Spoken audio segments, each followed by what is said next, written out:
You're very good at gate ganking. You can go across the map and ganking because SF is the most vulnerable, one of the most vulnerable heroes in the early game. You want to be able to shut him down. And later in the game, the Cold Embrace is great against SF, and SF is very. It's felt like this matchup is kind of okay, you know. Like I like being.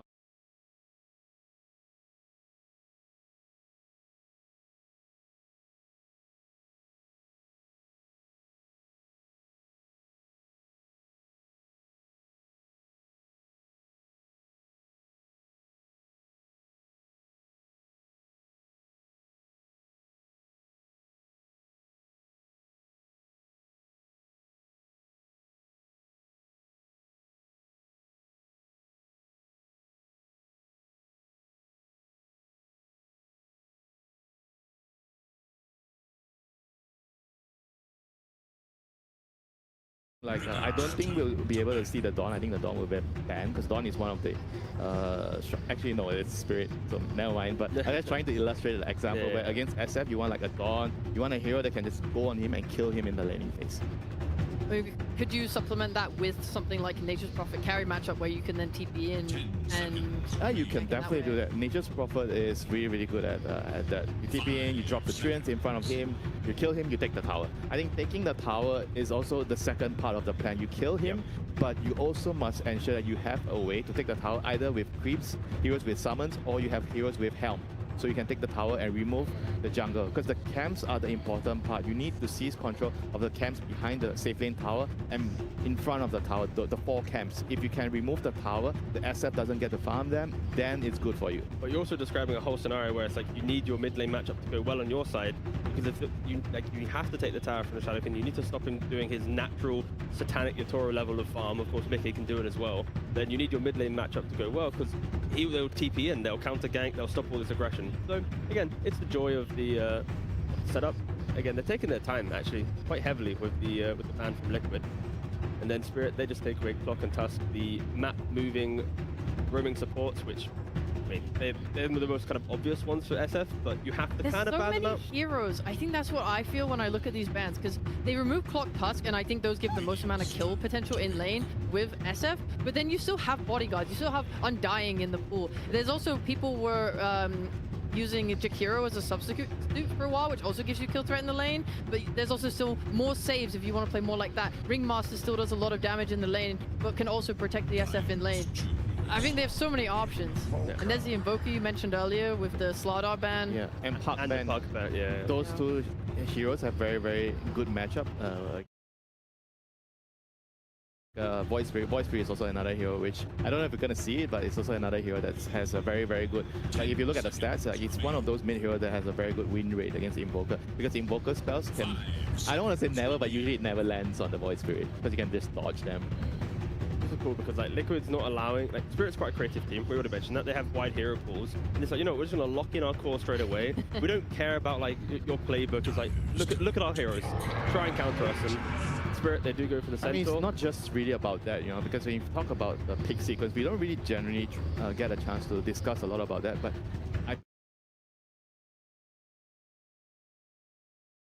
the ban phase, you get to ban a hero in the second phase, and then you exit the ban phase into a pick. Yeah, and I think those 2 sections during the draft, they are very valuable for you. So I always feel like if I can ever use that for picking a core, I would try to do it. Yeah, there's not many heroes that can actually have one ban into getting the pick, but of course, because of the previous setup, it can work. So I think it's like Liquid and I think LGD, they're the ones that do this more often than other teams, if they are able to do it. And in Spirit, they, again, like we already mentioned, they have the Centaur with the Helmet Dominator. That's going to be your progression. Having Stampede and any displacement to kite away from Invoker spell combo is very important. We saw that yesterday with Yandex, when Malady was using Wind Wakers and 4-stars and whatever. And they go for their Pangolier. So they're not trying to flex anything, of course, because they see the Invoker, so they're happy to just they see both lanes, so they exactly. just pick both the cores here right away, just to make sure that they get the cores that they want to. And I really like the Pangolier here against like the Invoker matchup as well, because you get to kill off the Forge Spirits. Every time when you see Invoker mid, you're always thinking about whether you can have heroes that can kill off that pesky summon. You know, he's gonna send it to deny the rune, but for Pangolier, he doesn't really care about it that much. I like roll up as well on the shard to just kind of help disengage the combos. I do think when you pick this SF and Invoker, it does mean that you're not able to support them as strongly. Like, I think when we see SF, the drafting that follows feels quite simple. Usually we do see a lot of Centaurs because their teams are aiming to be able to buy the Ags and keep him protected, but by picking Invoker, you give that Centaur away to Spirit instead. So this hero, whilst it can be good for them, it also acts as a deny pick. Yeah, right now Liquid, they're gonna have to look for their stuns and bodyguards for the cost. They have one stun here, but they need a setup still. They go Willow plus Mirana. I guess the other top tier setup heroes are all mostly banned, and Willow is always a great support against all those Spirit mid heroes. And Pangolin, I would say, he's kind of like a Spirit-esque mid hero where you can run around and roam, and you're kind of vulnerable before you get the shot, like you mentioned the shot. Before you get the shot, you're always very vulnerable to getting killed by the Dark Willow. They're going to have just nice map play with Liquid supports. Every time there's going to be an active rune, they're going to press Moonlight Shadow, they're going to go for it. Pango's going to want to go there. You're going to have Willow, you're going to get the kill potentially. If he's dead, then you can break back into the map. So I think Spirit just has to respect the importance of runes against Mirana. It's always something to be mindful. And interesting, they went for the Willow to try and counterplay the Centaur, the kind of the Stampede aspect of the fights, rather than trying to find a support to stop Pangolin during his role. And there is the Nature's Prophet from Spirit. And Liquid, they have no real body to protect still. It's kind of like... Yeah, it's very, very dangerous here for Liquid. They have a Mirana. I guess most of the top bodies that you pick in the lane are kind of banned. And you mentioned the Undying, maybe they feel like they just didn't really want to go that route, because that would have actually been like a kind of like a decent body. I think I like Mirana Willow though, because they both just give so much damage and kill threat to you. Yeah, but the lane, like the focus here is the lane, because the Nature's Prophet is going to be tipping in, and you do not have the best bodyguard in the lane to protect the SF. You know, Mirana, if you're standing next to the SF, you see a Nature's Prophet tipping in when the Centaur stuns the SF. What can you actually do to protect the SF? And what if Not Me plays like Techies or something, and then you have like Techies jumping in, Prophet coming in, like there's so much like... Okay, but then potentially they can pick a offlaner that's a little bit more self-sustaining, and then they can use the gate and rotate the supports more to help give SF that like advantage early where they don't then feel a threat. He needs people beside him a lot of the early game. I think if Liquid can actually do that, that would be great. But Team Spirit, right now, they definitely have the advantage in terms of being the aggressor.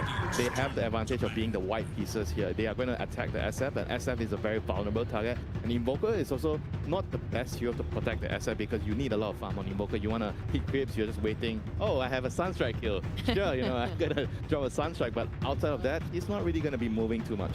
So we need two more heroes here. One for the side of Team Spirit in the hands of Not Me, so the position 4. We already have one banned out, waiting for Liquid to ban the other, and we need a hero for Ace on the side of Team Spirit, the offlane, as Hoodwink is the one that gets removed. One of his classics is still in Rubik, but I don't know if Rubik, you want to play that here. SD, both are very good here. The SD with the Centaur, very good in the lane, and the SD is very good at saving against the Dark Willow and the Mirana combo. So those are really, really good options. SD is also very nice against SF, because you make illusions of him and you get his aura and you kill him. If they do want more save, there's also Ringmaster, but I think I prefer Rubik. I think everybody prefers... Everyone wants to see Rubik. Yeah. I will be the shadow. Sounds boring. Alright. It makes sense. Yeah. It's also good. I'm just so worried about this mid game. If your Shadow Fiend survives and life is good, playing into Moonlight Shadow and the Ghostwalk on Invoker for Nature's Prophet is like so terrifying, because he just always wants to play away from his team and teleport in. So you are so vulnerable, and the amount of like sentries, gem investment that Spirit's going to have to make is going to really cause a lot of stress right now. You're going to be hunted. Yeah, that's why Liquid needs a bodyguard, like something like a Mars. I know this hero he's not great, but they need something to actually protect. I don't think they can go any more greedier on the offlane hero. I'm scared, right? If they go Dawnbreaker, then it's like a hero that's always waiting. They have 3 carries. Exactly, like you're waiting for someone to start. You need like the Mars, because you can set up for the arrow, and it's really good with the Terrorize. It's good with the Sunstrikes, it's good with the SF Requiem, and it's good against the Centaur Stampede. So I think that could be a pick to solve the problems here. Ooh, does Timbersaw fit the bill? It's a very different route, very similar to Dawn. The idea with the Timber here is he wants to draw the attention away from the SF, and if you leave and gank the SF, guess what? The Timber is another carry farming away. Yeah, and also it's like you can play the lane into the Nature's Prophet, and you don't really care about anything. Sure, there's a bit of Shadow Demon interaction into your Ags, like how annoying, but you don't need to buy it, you can just go other routes. That aside, like Winter already mentioned, Ace is pretty much just going to put a massive target on his back, and after the laning phase aggression towards Mickey, he is going to try and do as much as possible to then activate the rest of the team. But Liquid, when you look at the team fight, the stuns, how do they actually make these epic late game scenarios? They've got an arrow, a bramble, a terrorize, and whatever Nisha can muster with his concoction of spells, right? So there is not a lot for Liquid to lean on compared to Spirit, where they have curse and stomps and rolls and whatnot. I don't think Liquid can survive in the early game. I actually feel this is over their budget. This is too much. You said laning phase is not that important, Winter. I mean, it's mostly for the lane. I think it's mostly the Timber is mostly for the laning phase, and right now they have a tri-core setup which is very, very greedy. They want to get to the late game, but I don't think they're going to be able to get to the late game. Oh, spooky. I actually feel differently. I think Liquid, especially if they can play the first like minute, maybe bring like the 2 supports to the lane and like get some early kills and inject that bit of net worth so you get like your first starting stat item. I think their lanes could be more robust than we think. And then in the mid game, I don't know, they have so much more damage. Their ability to rotate on mid is so much stronger. I think they're going to fight for runes in a really nice way. I really like Liquid's lineup. It's a lot of focus, I feel like, then on the 2 supports on the side of Liquid. 100%. Like so far, I think this TI is about what supports have got win wakers, how they use their 4 stuff. How many times have we spoken about this so far? And in this game with Tofu and Boxy, if your team fight isn't that strong, it's about positioning. And I think the support's positioning will be important. Are they there for the runes? Do they have the right items to keep the SF alive, to help Nisha clutch up, to give Ace the tempo he needs? So I think Liquid, they have the tools, but it's a very hard game because of the lack of stuns and kind of team fight. But they can do it if they're ready to win TI. They have to just make sure they don't bleed too much in the early stages of the game. And if we learn anything from Team Spirit, they seem to be wanting to focus on a maybe more Team Vision-esque style, where they focus on gaining a lot of net worth. I know it sounds very exciting, which might actually allow Team Spirit to have that space that they really want in the early stages of the game. Of course, it is in a lower bracket, and we're going to have to find out how much pressure we are going to feel when the players are on that stage and playing, because yesterday we definitely had a couple of moments, I'm looking at you, Falcons and Liquid, whereas not all spells were pressed correctly, but of course that is all part of the competition. Let's head into game number 1, but first some words from Coach Maposhka. Thank you so much. Yes, we are here with Maposhka from Team Spirit. So good to see you again. You have been in this position many times. You have seen the TI meta develop. Not your first rodeo. What's it like to be playing so late in TI where all the heroes that are good are kind of... 30 seconds to battle.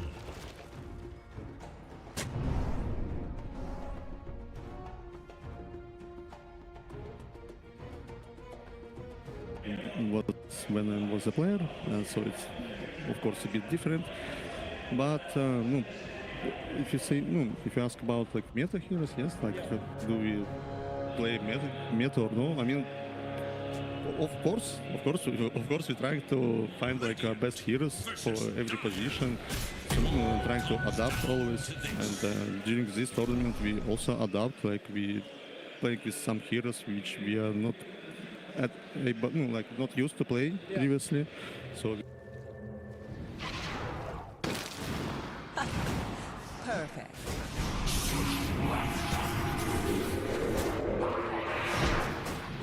First blood. Neat. Source for soul.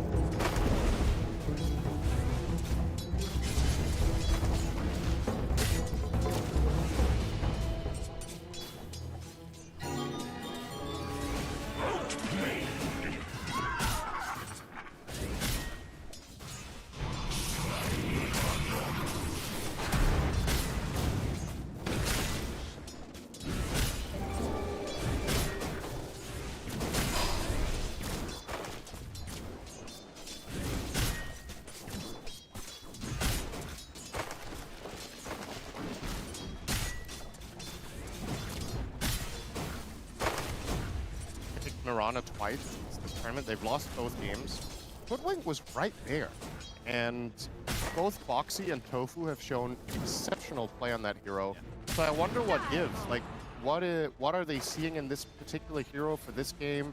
Is it specifically because they wanted Moonlight Shadow? Because as far as I'm concerned, with the games you and I have cast, I've just been super impressed with the level of Hoodwink play and the impact that hero has in seemingly every single game. Whereas Braun has a little bit more hit or miss. The last series we cast was Liquid, and I said Tofu was the MVP in my book. It was 8-0 and 22 that Exactly. It was just an absurd performance. And you're going against Nature's Prophet, too, so you have extra trees to work with. His root, gonna get gone on now. Shadow Realm will nice juke there on the trees. Creates one just for himself. Yeah, it's an interesting question. Maybe there's a matchup against, I don't know, Wyvern or to that effect, or the Shadow Demon. We don't get to see Shadow Demon all too often. Yeah, it's a really good pick here, though. I think that's one of my favorite picks of the draft. Spirit, I mean, it's not a surprising pick, so to speak. They've run it before. It's just, there's a lot of upsides to that hero in this game. The panel covered it. Good to disrupt the Shadow Demon. It's Shadow Phoenix, excuse me. Good with the Centaur. I think there's some. Actually, this is a really good game for Demonic Cleanse. We don't get to say that all that often, but I think maybe you buy the shard this game. Yeah. Invoker, Willow both hate the spells, and you have a constant spell you can put on an ally. Really good this game. And in addition to what I talked about with the Hoodwink, I also wonder what match between Prophet and Wyvern might be quite good. Greedy, you're effectively leaving the entirety of the playmaking up to a Willow and an Invoker who you know is going to go Meteor Hammer and jungle for a bit, because that's what they do literally every single game. If there were a game where you would play Quas Wax, this would be the one, and he's still not doing it. So that build is just dead. Like, Apparently. I can't think of a better game to do it. Would you say it's harder execution than Liquid? They don't have that, I mean, you kind of alluded to it, but they don't have the traditional initiator, right? It's just, you have this Timbersaw who's frontlining, but nobody's really starting the fight necessarily. That's my biggest issue, is doing that. Yeah, I agree. I think in terms of execution, at least it's less straightforward. As it is with Dota, though, you can kind of cover almost any weakness of any lineup through items. So as long as you get through the lanes and have a decent mid game, you can, generally speaking, cover for your issues. You can compensate with items, but yeah, that's where the Nature's Prophet for me is going to be the big test for Liquid here. Is you need to survive. If you're not behind at minute 20 or 25, I think this game can be quite stable and really good for you. And obviously, not going to question Nisha's ability to win any game on Invoker. But yeah, you need to be careful you don't get rolled. Literally, as Laurel is playing the Pangolier with Rolling Thunder, level 5 right now. Bullying Nisha a bit. You can see 25-7 for Laurel, or Nisha at 18-3. I mean, I'm used to watching Invoker just lose lane. Yeah. Is that just for any hero he wins against? On again, Laurel, very aggressive. Boxing him in here. Fortifying their structures against attack. Full snap comes out, just gets the last hit for Nisha. For Radiant's TP coming, Swashbuckle's there. That's just a kill for Laurel. Boxy a little bit too late. He's gonna get some solo XP, but my goodness. Laurel now level 6 as well, so if there's a rotation coming through, it looks like the Shadow Demon's on the way. If they can kill the Invoker again, that would be just crippling for Liquid in this mid lane.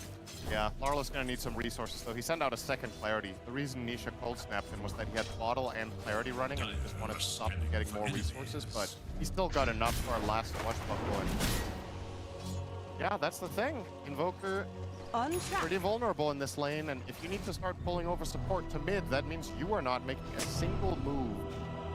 And as a result, I think that Spirit's side lane force will both be very happy. Keep an eye on Nature's Prophet, always the wild card in these mid moves. Get Oro at any point, show up behind Nisha. No point in Wex yet. Good arrow.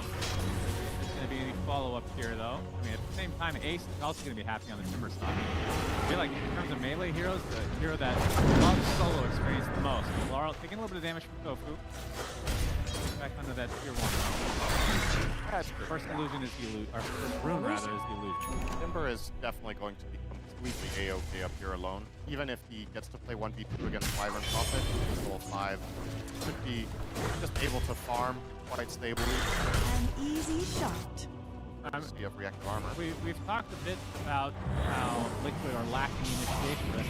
Can the Spirit deal with this? So I was going to hold that thought as Mickey. You can see Yatoro TPing in. And this is the downside of Shadow being very, very susceptible to ganks, especially when the Nature's Prophet's in the game. This was always going to happen. And this is going to be Liquid's big challenge in the next 10 to 15 minutes is how do you put out the fires? Because I have a hard time seeing them getting ahead. So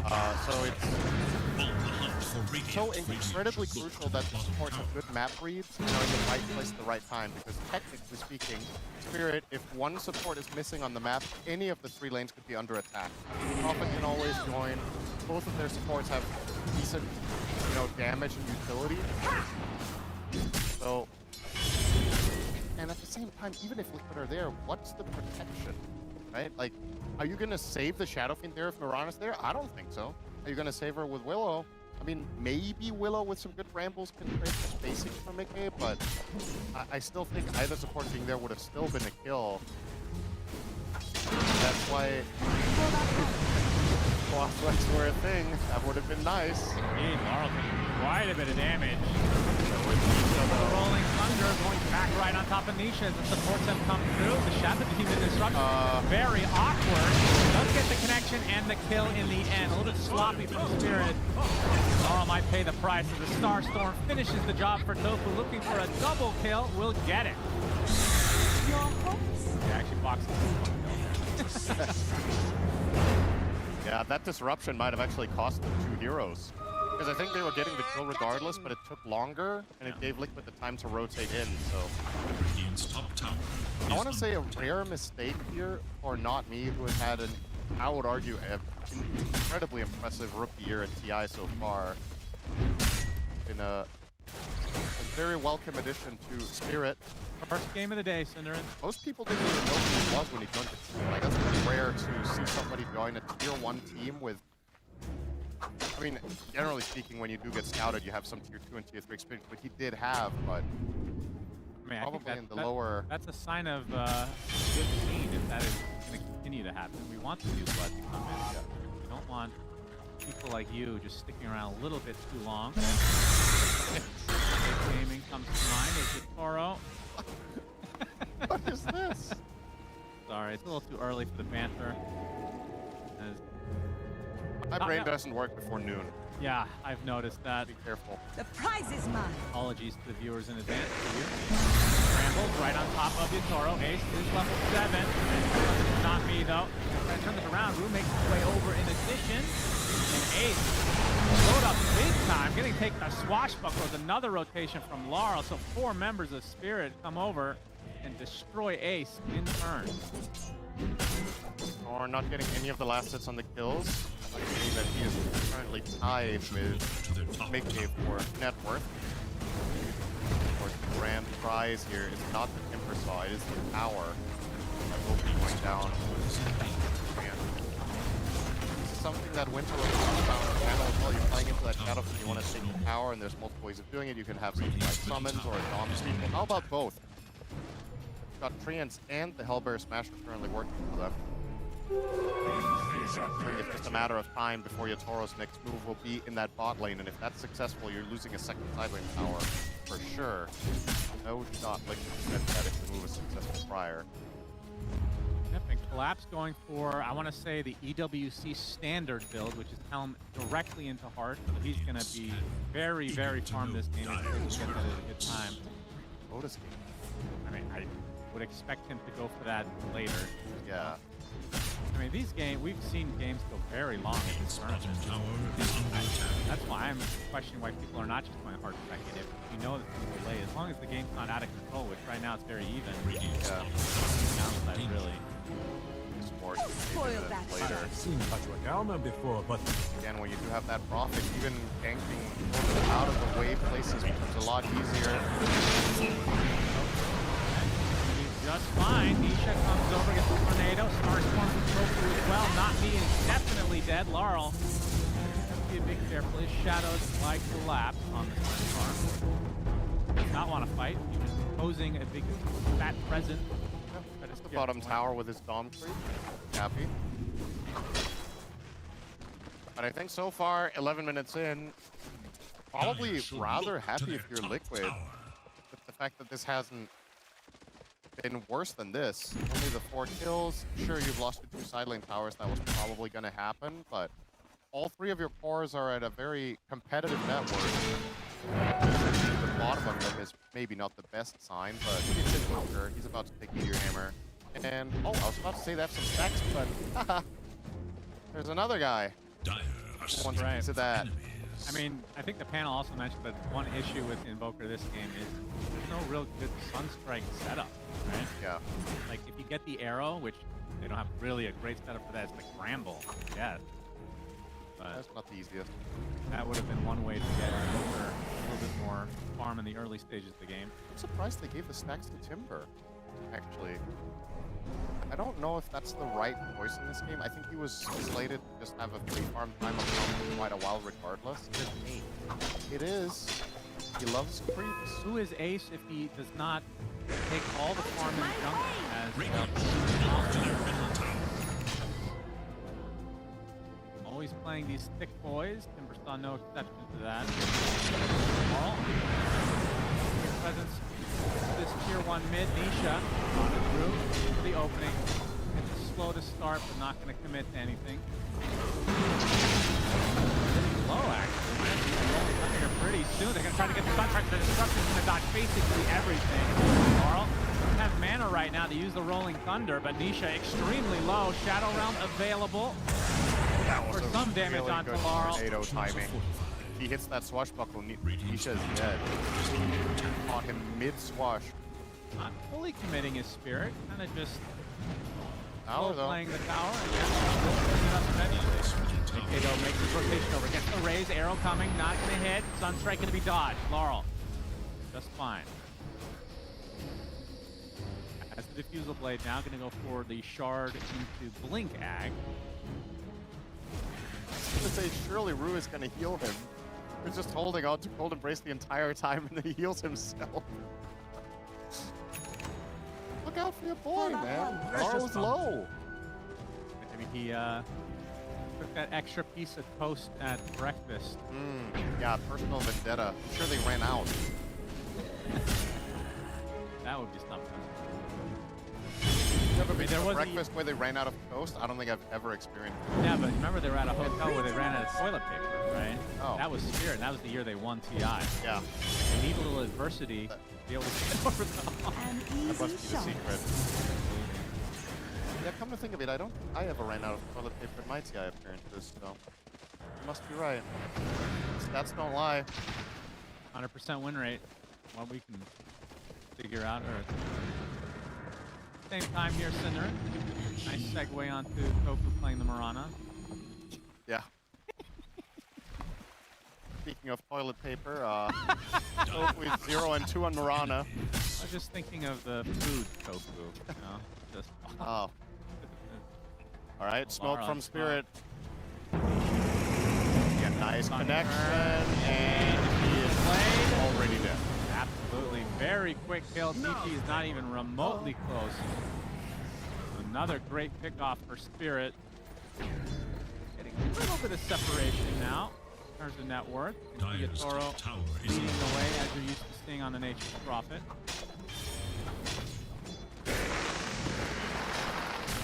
In terms of pacing, you still think that Liquid are happy with the way things are? Obviously, the Invoker is a bit of a anomaly. He is having a rough one on each.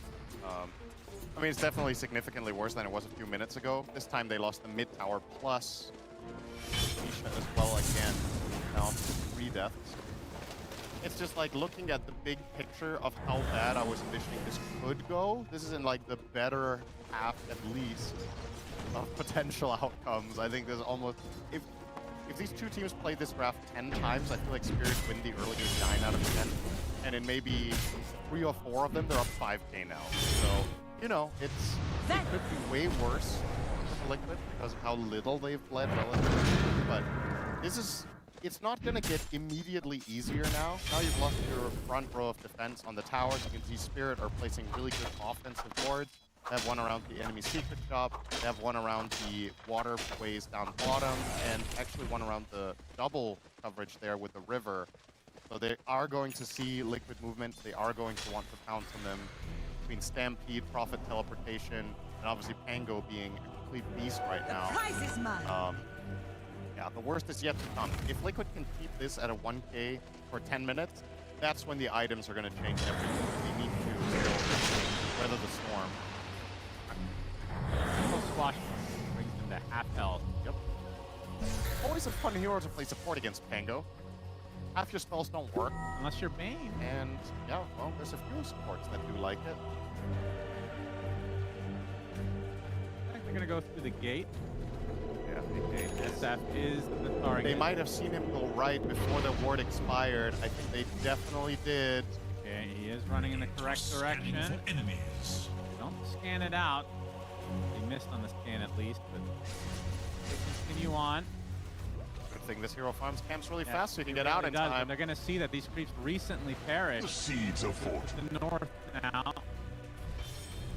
So close, and now he's within safety of the tier 2 tower. Not me. His smoke breaks, so now the Tofu in the tree line. He's spotted here. Rolling thunder from Laurel. Not even trying to connect that. Self-destruct. Dead. The Shadow Demon. Liquid. Very fortunate. That is just such... It's like a half-second difference between getting the SF and not. It's such a good read from Mickey to not go to the mud golems on the left as part of his farming rotation, but realizing, okay, they've been missing for just long enough that this is a real... There's a very high probability that I am getting ganked, so it goes north to the other camp to protect the team. For enemies. Very nasty situation. Radiant's middle tower is under Damage. attack. Nisha can obviously take that off with the tornado. He's gonna take a little bit of vision. Brambles right on top. He has his shard apparently. He's off the shield crash as well, but he still blows up regardless. Very nicely done from Liquid, obviously knowing that the Rolling Thunder was down. Just the roll up. Gonna give some more space to Nisha, who desperately needs it. Make some recovery. There is little hope for Dire's middle Dagger tower. picked up from Dire's Rue. Pretty structures are fast. fortified. Decent timing. At 19 minutes. This is a rather difficult Wyvern game, I would say. You have one hero you want to first next to the Shadow King. It's the only one who's really going to kill anyone. The enemy heroes. Trouble. Bedlam doing a good amount of damage. Disruption into the Sunstrike as Ace comes in to finish the job. Those are actually going to last if there's Ace now. Taking the brunt of the damage from Spirit. Drained of his mana. Killed off. A great turn of events for Spirit, losing a support for the offense carry. And yeah, so looks to be next on the list. Yatoro with a double kill on the Nature's Prophet. All day. Oh yeah.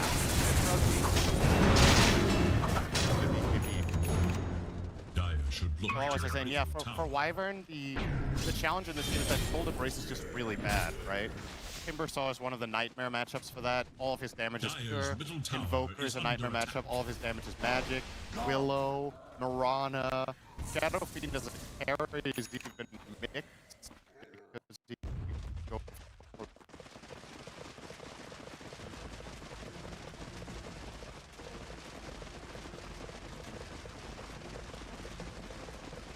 Liquid's lineup inherently doesn't really stack on top of each other. It's 4 ranged heroes plus a Timber jumping around. The Rue, I think this could have potentially been a game where Blink is not Force, rather something like Glimmer Force. I find myself almost always loving the dagger. It'll be very impressive if he finds high impact plays with anything except maybe one good curse this game. So keep your eyes on that. Tormentor will go to Spirit. We will get the Cold Embrace upgrade, ironically, after that monologue. Right. I mean, do you think the damage aspect of this, is it just icing? Yeah. How often is it useful? Like, you have to, it feels like it's, usually you're not going to get anything out of it when you're using Cold Embrace to save. It feels like. especially with this much magic and pure damage on Liquid. But Yeah, a lot of the time when you get cold embraced, you reset after, right? Eager to Buy know time in Dire's order Radiant's to middle tower is under get attack. out and then maybe go back in again, but then the buff is gone. yeah. So, yeah, I think it's situationally good. Not going to be easy in the mid defense. Oh, that bot Ace in a bit of trouble. Moonlight Shadow on him, but they have the vision. They have the kill. Toro there in numbers. Yeah, that number is 1. Plus his 3 teammates. Okay. Spirit. Yep, got it. I mean, Yatoro is such a huge personality in there. He can be there in numbers. He has a split personality. Dire's middle tower We've is got under good and bad Yatoro showing up to this gang. No, that's not true. He's different hair, Yatoro. That's his personality. He's all natural now. We have by Spirit. Slap. Big damage. Spotted. Right clicks from Dead. Nick. My goodness, the alacrity just going ham. Just like that, Spirit had to abandon the Roach attempt. Oh, this is really awkward. 40 seconds on Centaur. If they knew that Roche was being started, they could actually go for it Dire's themselves. bottom tower is under attack. Instead, though, on the prowl for Laurel, nice sidestep. Not going to get hit by that tornado. Collapse gets a soul ring. Is that literally just for EMP? I think that's a very big part of it. If not the entire reason, yeah. I can't remember last time I've seen that on Yeah. Centaur. That's true. I Very mean, there's a lot of strength offlaners that you wouldn't necessarily think would buy it, but it's just, there's so much farming in Dota that value. But Centaur specifically doesn't need mana to farm, so it has to be an EMP solution.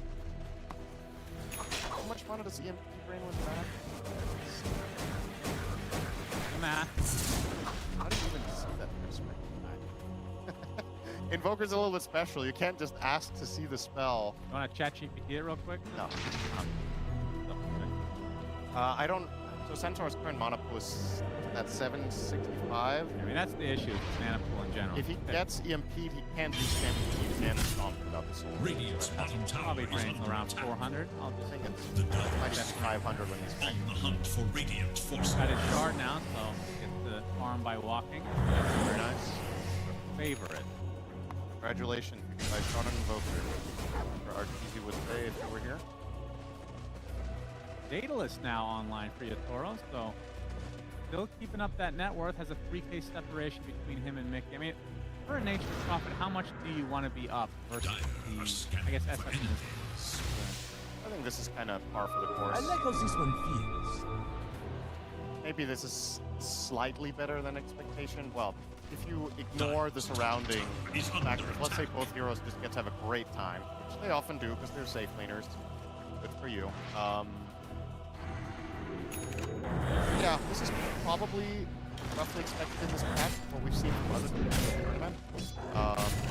Obviously, we're going to be comparing them to the elite level, so let's compare the potential of Shadow Fiend as well as Nature's Prophet. How well has Satanic done?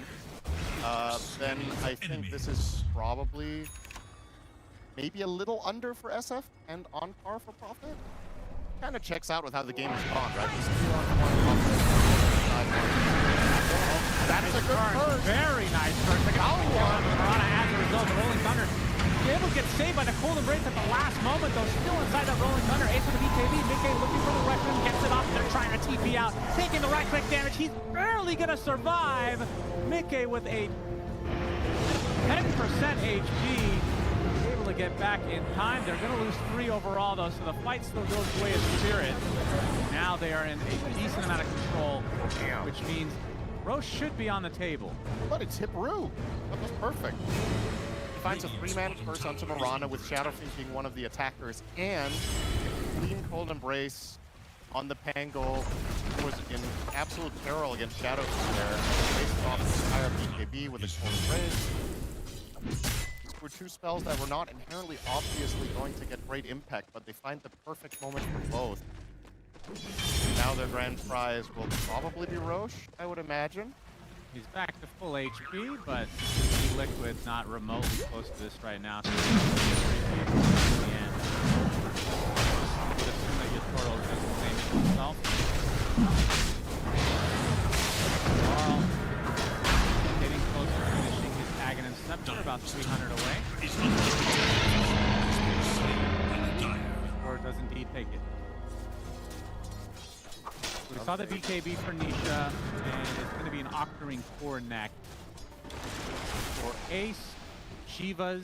So we're going to see a lot of larger spells coming out of these cores pretty soon.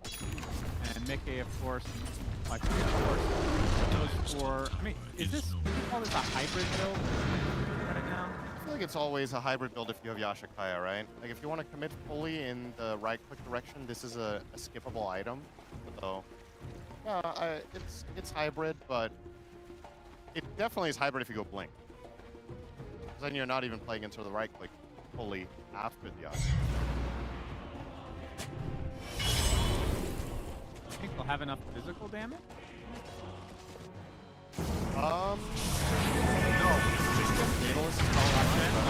right on top of Tofu again. Gunzo. Tower is under attack. Getting out of hand. Yeah, the map is in control of Spirit now. 8K lead. Being down against nature. They used to be the worst, but they're being 5 down. Middle tower has Oh, yeah. fallen. Okay, well, if we want to remember the worst part of every hero, then that one was definitely Prophet. Dire are scanning I would for attest to that. enemies.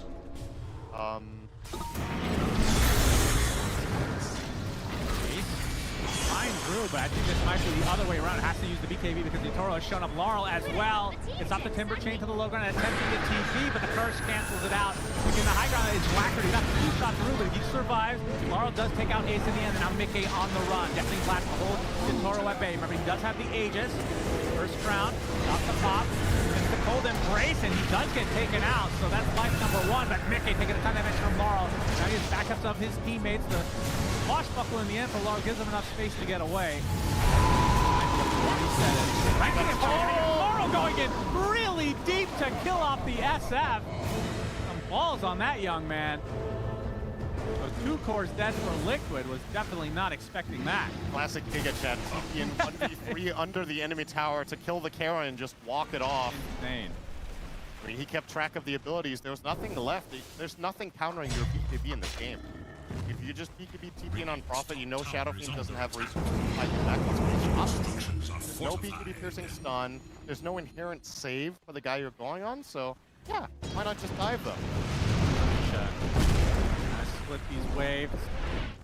Take some time to protection will not kick in. Here she goes the way of Spirit. No longer with the Aegis though. See the Hydra's breath on the Toro as well now. I can't believe they gets the 8th pick of the draft between these 2 teams. That's actually just mind-blowing. We've been talking about this hero the entire tournament. It's so good, and it's against Mickey, who's also incredibly skilled. They rated Shadow Fiend higher. I don't mind that. If you think it's better, I think they're like on par. But then the fact that they didn't ban this going into the second phase, you've seen your Toro, you've seen Satanic, you know Mickey himself. Yeah. How good this hero is,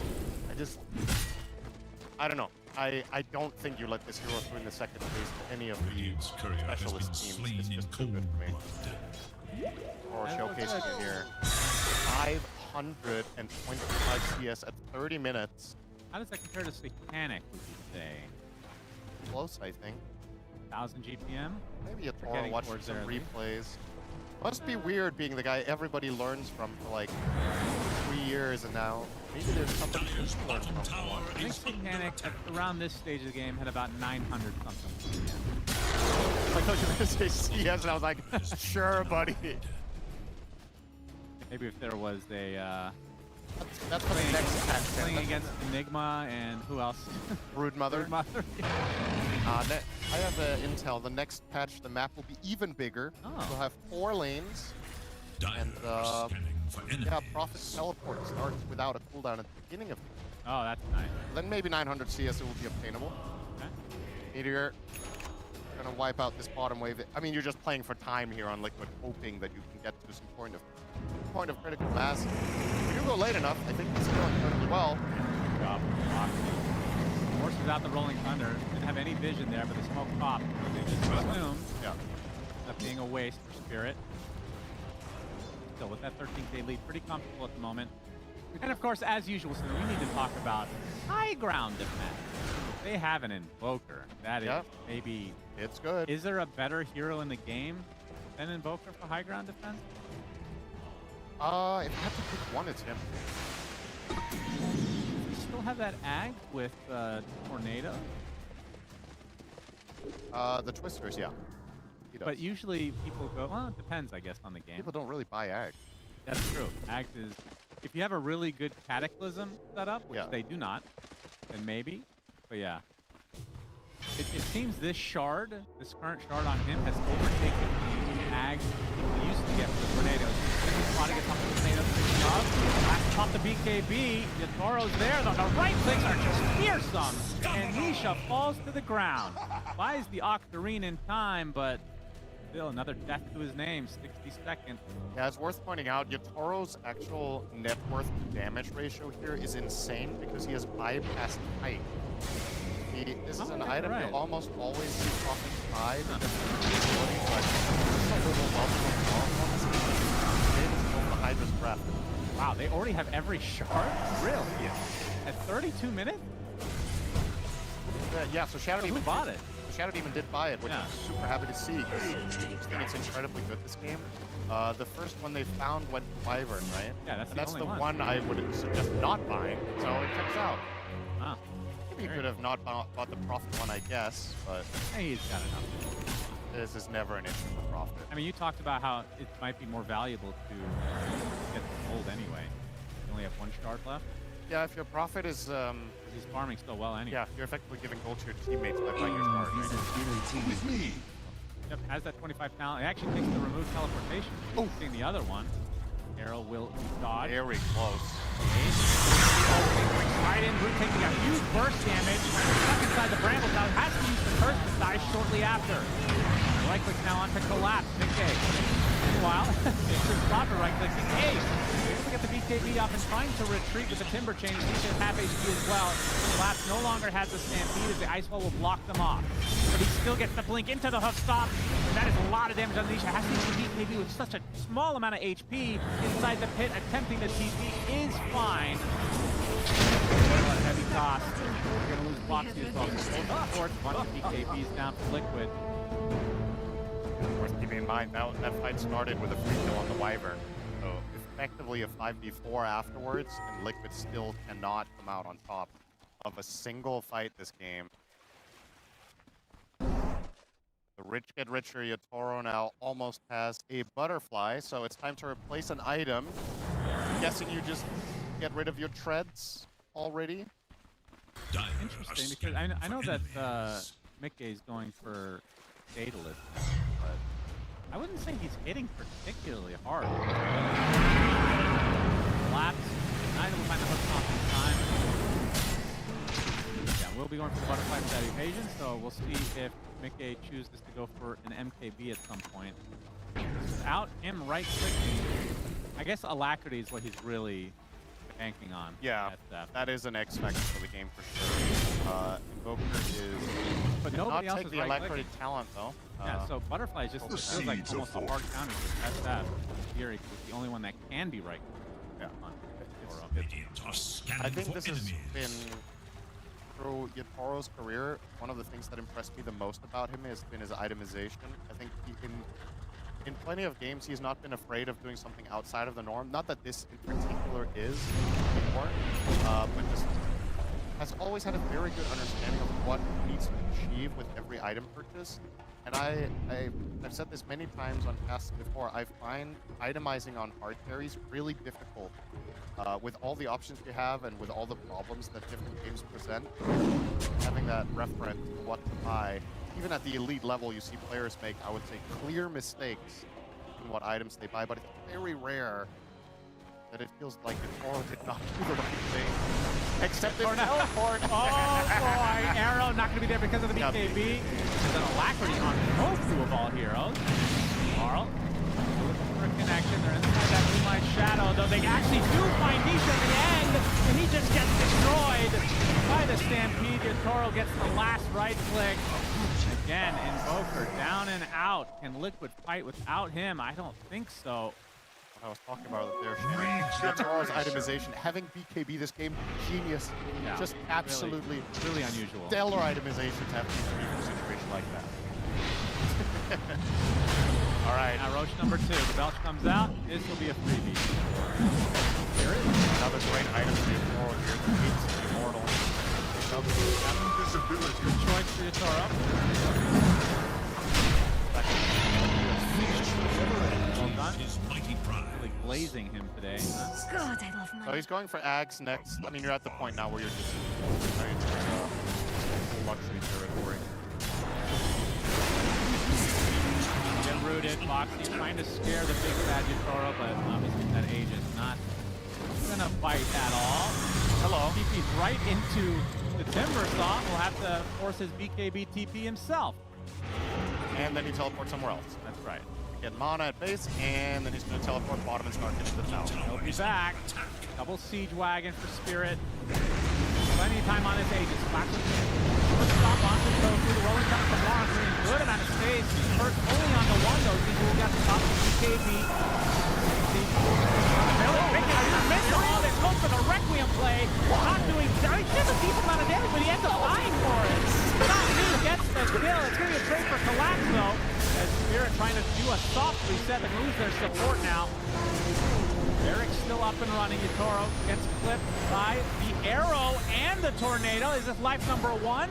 Nice 4-step, and the load is coming out from Rue. Will help Yatoro survive as you see Tofu now. Pesky Spirit players out of their base. So far, success. Dying. Tofu is dropping quite low. 4 health, all right. Will survive. Foxy very deep in the midst of this. Rue attempting to get away. Looks like Yatoro will be just fine, but Laurel not so much. Bramble after Bramble. Out of mana now. Gets off the blink at the last moment. He's actually going to get out. It looks like it. As Yatoro came back, apparently, just to beat TP in their face, which creates enough space for the Pango to get away. I can't believe that worked from Mickey. That's so insane. Offensively tight in Requiem. And somehow, they actually hold.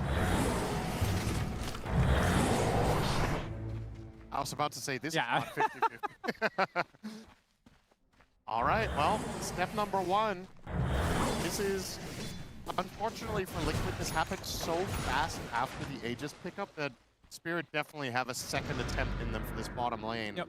And they had the banner the whole time, too. I'm a little surprised they didn't use it there. But we'll have it for this second attempt.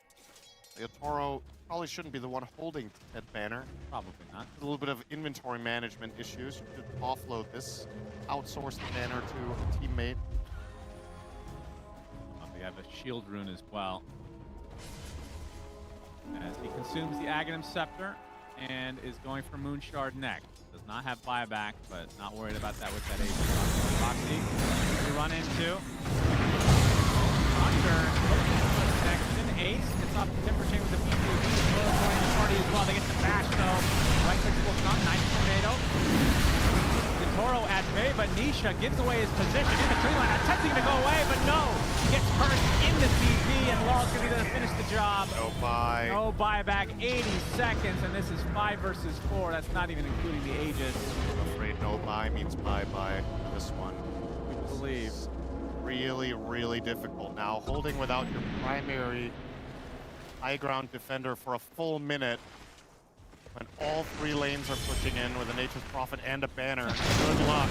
Just go to every lane, push them out. Now the pressure is on Liquid. Tier 3 tower. Gunzo. Roach banner still up and running. This is going to be at least a set, if not more. Laurel getting a little bit deep. Swatch up to the low ground. So not going to find it smart. Still 40 seconds for Invoker. With think this is going to be 2 sets. He's taking a lot of damage on that bot side. Stick around. Pull him in on the Aegis. To the top side, so wants to go for the building that is full HP, it seems. Taken on by Ace. Good amount of damage. Gets that Satanic Zone. Getting it. There is a significant amount of HP. The Whirling Thunder not nearly enough, and Ace will take a tumble, and he does not have buyback. So now that Nisha's coming up, the rest of his teammates aren't even alive, and this might just end up being Mega Creeps now as a result. Why they didn't wait? Either way, Spirit in firm control of this game now. That is the second set in their favor. Mickey for a cheeky spot to get this Requiem off. Still on cooldown for 5 seconds. Jitaro looking for the full megas in favor of Spirit, and he'll get it.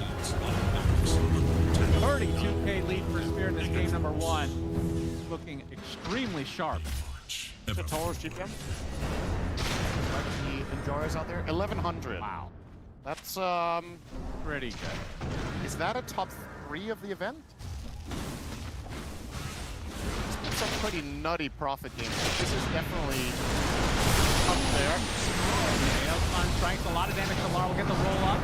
It gets cleansed as well and goes inside of the cart, which is going to be brought back into Nisha's face. Apparently gets up to the zone. Now Laurel, Aquarius finally will die. Will drop the gem as well. He'll kill off Foxy though in turn, and Rue getting saved at the last moment by the destruction. Jitaro, he just fountain farming at this point.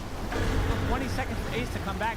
Double buyback on the Liquid. Arrow, got Arrow. Arrow though. Do they have no record? They do. The right side damage coming through as Mickey's going to get the kill. Will be lacking. They're able to get the kill now onto the center. In all likelihood, that's a death Requiem though for the Shadow Fiend. Does have the buyback if needed, but this is enough dead for Spirit that Liquid should be able to hold on here. That's collapse attempting to TP out. Very efficient. Will be falling to the first damage of Ace, so Liquid technically hold on. You must have kept really good track of Invoker spell cycling to think you could TP there. Oh, it's funny. Well, Liquid, they do hold. They find the first kill of the game onto Yatoro's Prophet, 8-1 and 15. It's an arrow that does him in, and I think Shadow Demon could not disrupt because of the immediate follow-up Requiem. Gonna see the replay here. So Laurel they're just a bit out of position, right? Another great curse from Rue here is just gonna kill the Mirana, and they want to follow up. That's the problem, right? Yeah, so now he doesn't have it. Yatoro wanted to follow up on Collapse's Stomp. They were hoping to kill Shadow Fiend, didn't happen, and this arrow and this Requiem really nicely choreographed by Liquid. Is under attack. Man, the fact that Mickey dies there, he's so close to surviving too. Dire structures are fortified. Well, they're going to do as much damage to buildings as they can while these heroes are dead, but unfortunately for Liquid, still against Mega Creep, so this is a slow push. He's going to get 25 on Timber for this, so that's a bit of an upgrade. Mickey always looks SF is 25. But this is Elimination Series. Yeah, Tofu close to that Aghanim Scepter now, 100 away. Help the push. Still, Mega Creep comebacks are few and far between. Normally we see it when it's Megas versus Megas. That's the Mega Creep comeback. I thought you were going to say normally we see it when it's Megas versus Liquid, because that's the one time it happened this tournament. I believe they were the first team to lose against Megas in the last 3 years of TI. 3 years, really? Yeah, I didn't know that. If I'm not mistaken. Wow. That's obviously a great stat to have for Liquid. Feels really good.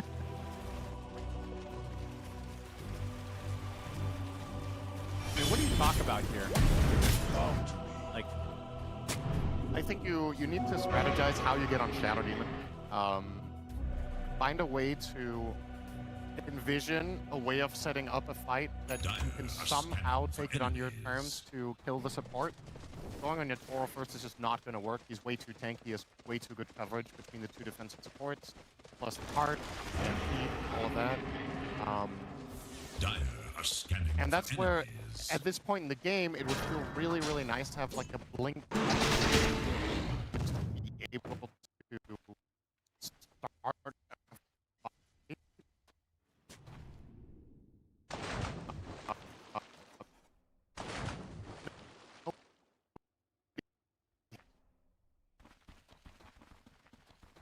Going to be the one trying to fulfill that task here. He has to go to the Hex now, would come at the expense of the buyback. there's a chance, Liquid fan. Technically speaking, it's great Ace Ventura. That 1% is because of Liquid Yandic. Actually, no, that was Dumb and Dumber. Sorry about that, Thunderin. You're big Yandic's Dumb and Dumber? No. Called for. Dumb and Dumber is you and me. Guess who you are? Dumber. Have patience, child. 28k lead here for Spirit. I assume that they kind of chill a bit. They wait for these buybacks.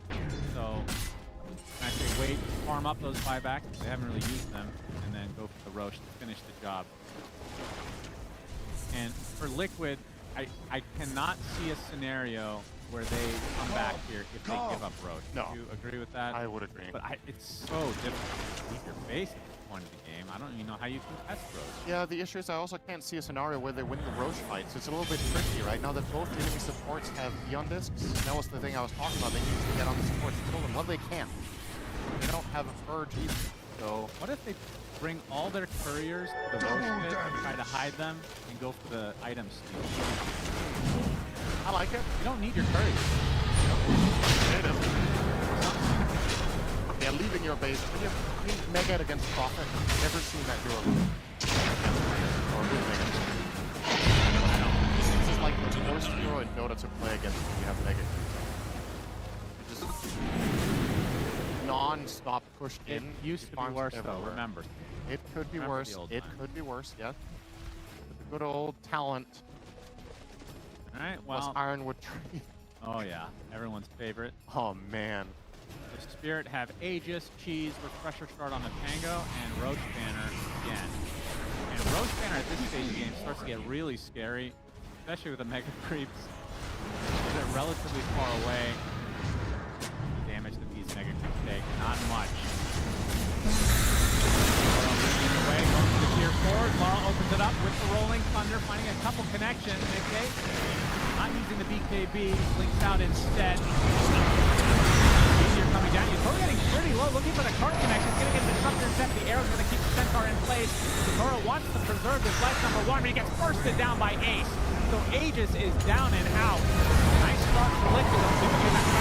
Requiem comes in, putting Yatoro in a precarious spot. Has to pop the BKB with the Satanic as well, but Mickey will fall. Now the right clicks on the Nisha. Not quite enough. Trying to get away is Yatoro. Arrowed again. The disruption is safe. There's the curse coming out of the beat time. 3 members stuck. Yatoro still stuck with very little HP. Finally will fall. Does have the buyback. And Falcon sneaks in. Easy back into the fight as well. Ace extremely low himself. Has to timber chain back to the fountain. And now the Ancient fully exposed with the tier 4s are out. We'll see if Yatoro wants to expend the buyback or not. They killed him twice. Roche Banner still up. Feels like the time to use it. Gonna get the Hoofstomp connection onto the Timber Saw though to start this out. Still Yatoro not using that. He has a complete lockdown on this Timber Saw. He just gets bursted down to the ground. Still, Yatoro available to come if he wants. The buyback now onto 8. Trying to reset for Spirit. For chain onto Laurel. Dodge the tornado, gets the bash off the shield crash on the Mickey. Attempting to get out, does blink away safely. Not me, not going to be so lucky. As there's the buyback now from Yatoro. He's going to go for the throne straight up. He's going to actually go for the fight. Looks like he's coming for the fight. Is Ace. This will be a huge kill because this would be a dieback onto the Timber Saw. Nowhere to go. Hoofstomp and dead for 2 full minutes on this core. That's 2 dead, in fact, for Liquid. With no way to get back in the game. Arrow going to be dodged by Laurel. Might have to reset 8-bit for Spirit. They can use these creeps to their advantage. Yatoro back into the fray, though. Right-clicking now the Ancient. The Hoofstomp onto Mickey. Time is running out. The Deafening Blast coming in. Yatoro continuing to go for the buildings now as he should be able to finish this himself. There's the Curse of Last Bone. Finally, fortification comes out for Liquid. Yatoro left to his own devices. Mickey comes in with one last Requiem. A good attempt, but it's not going to be enough as he will fall to the ground and Spirit surely will be able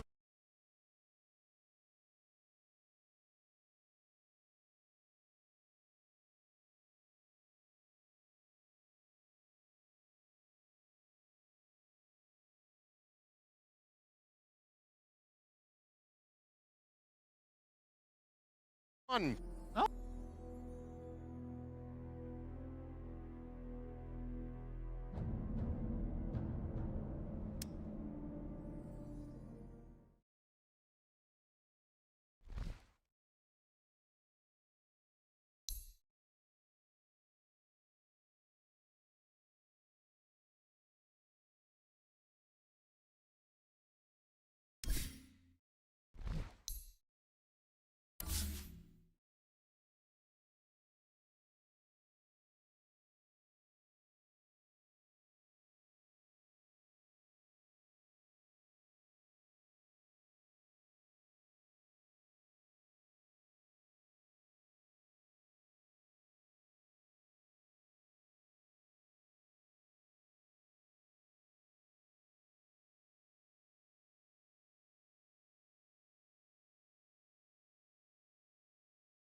Team Liquid's Dire's turn to ban. his radiant So give space to him to farm. Yeah, it sounds also simple, and we're talking about this obviously now in hindsight. 10 Going to the booth, I think both Maposhka and Blitz will have thought about this to try to 5-hat each other and be one step ahead of the curve. Let's see who is one step ahead of the other as we head into the next one.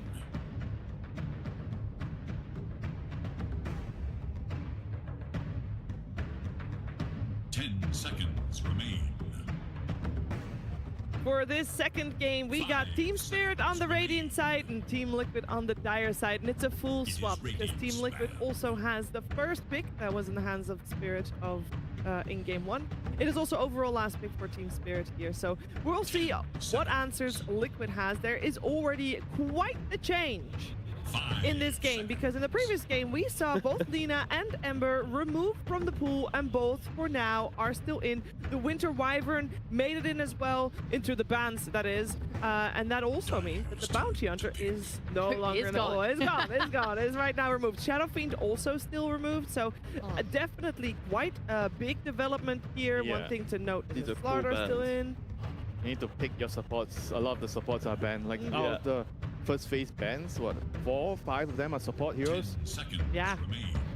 I mean, I find this is pretty impressive from Liquid to come into this game and go, you know what, this is what we're going to approach the bans with, because we're making a case for a good Winter Wyvern game, or the fact that Bane, of course, is a staple. Shadow Demon getting promoted all the way to first phase, I don't think was in contention. No, but I don't think anybody thought of that. With the Wind Ranger pickup, you can see it now obviously makes a little bit more sense, right? But still, 3 supports into Wind Ranger. Wait, I don't see it how it makes sense. I'm sorry. Why does it make more sense now that we see Wind Ranger? Wind Ranger walks in, you just disrupt the person that she's going on, and then now her focus 5 Oh, you said is Shadow going Demon. low. Sorry, I thought it was Shadow Fiend you said. My bad. No. My bad. Shadow Demon. Different shadows. Like, yep, cool, right. I like this Wind Ranger pick as well, because a hero they have left in is Lina, who has been famously first phase. But I really like Liquid taking Wind Ranger as an answer to Lina, because she is able to just go in with BKB and focus fire Lina and just destroy her. I see Liquid do it so often. So I think it makes the first pick have to be different from Lina. We see Centaur instead, which we also considered last time we covered this matchup as unfavorable for Wind Ranger, yet Liquid still made it work. And they have a choice to move it to Boxy if they deem that this is like, not really that great. But yeah, but I think Liquid also did one game that just didn't care. You know, they had the Tusk and Win. I think they just let it lane against the Centaur. I mean, Spirit could also force the draft here by banning the Tusk of the Clock and then taking it out of phase. And then we still have the same question that we're looking for answers. I mean, they can only ban, I guess they ban one. They ban one, pick one, and right? pick the other so one. it's like you ban Tusk, pick Clock, because into Wind Ranger you don't really want to just take the Tusk, right? So it's like, yeah. That's a very good plan, I think. If you do that, it's going to put Liquid in a very uncomfortable position. Where, okay, maybe they have to pick the Undying, or maybe, I don't know, they have to figure some other replacement which will But it put causes them to have to think about it, right? Yeah, and they have to play out of their comfort zone. And the recipe right now where I feel like Liquid really wants to get is somehow a melee hero on Boxy, and he can be the 5, and Tofu can be with Ace. But also, as we've seen, like you already said, if these things happen, if Spirit really invests so heavily into the double melee supports that we're mentioning, Wind Ranger just goes support, draft goes in a completely different direction, because it's the Wind Ranger compared to other heroes. But at the same time, then what is Tofu gonna play? You know, with a possible, if Boxy is playing the Win, what is Tofu gonna play? Because he doesn't really have a very good pool of heroes to complement Boxy's Win. I think that you could potentially just go more aggressive, and you take like the Hoodwinks, the Witch Doctors, the hero that just they play the lane and they go do something. He has to do that, but the synergy won't be as good. We'll have to see where they go with this one, as there is only one ban this time around for Team Spirit to address. So if the Clockwork and the Tusk are both so in as they are right now, only one will be banned maximum. We do have a bit of a couple bans coming out from Team Liquid. They ban out the Slaughter and the Pangolier. Slaughter so far has only been played by Team Spirit. I don't know if they have some flex in mind that the Centaur could still go elsewhere. We know that Laurel could still also play the Slaughter if needed. Pango, of course, we saw Laurel on that one. All of Liquid bans are heroes that Spirit will happily blind pick to progress the draft, to then get you with a later, stronger pick. I mean, it's also to protect Invoker. I think they just really like Nisha's Invoker, and they're always trying to set up for it. And yeah, I mean, you gotta be thinking about it right now. So Spirit, you have two options with this ban phase. Either you do the support ban, or you have to ban one of Nisha's heroes. Yeah, so because of course the Wind Ranger flex, they don't bother with the support bans. They go for Ember and Talina. So Liquid probably gonna pick up one of the melee heroes right now, like the Clock or the Tusk. It also depends who's gonna play the Wind. If Mickey wants to play the Wind, then I think they'll pick one of the melee heroes. But if Boxy is playing the Wind, then they're gonna do something else. Always exciting, guys. Second phase, end of draft. Nisha can pick Puck. Yay! I've said it so many times this season and every other season of competitive Dota. Yeah, it's looking fine as well as an option for Nisha down the line. Yeah, you can have his pick maybe by that time around. There's more information on the board from what Team Spirit wants to do with that Lina, as there is still the flex potential, putting the Lina either in the mid lane or on the safe lane. Mickey has experience playing Wind Ranger into both of these cores. Looks like we're gonna play with a Tiny instead.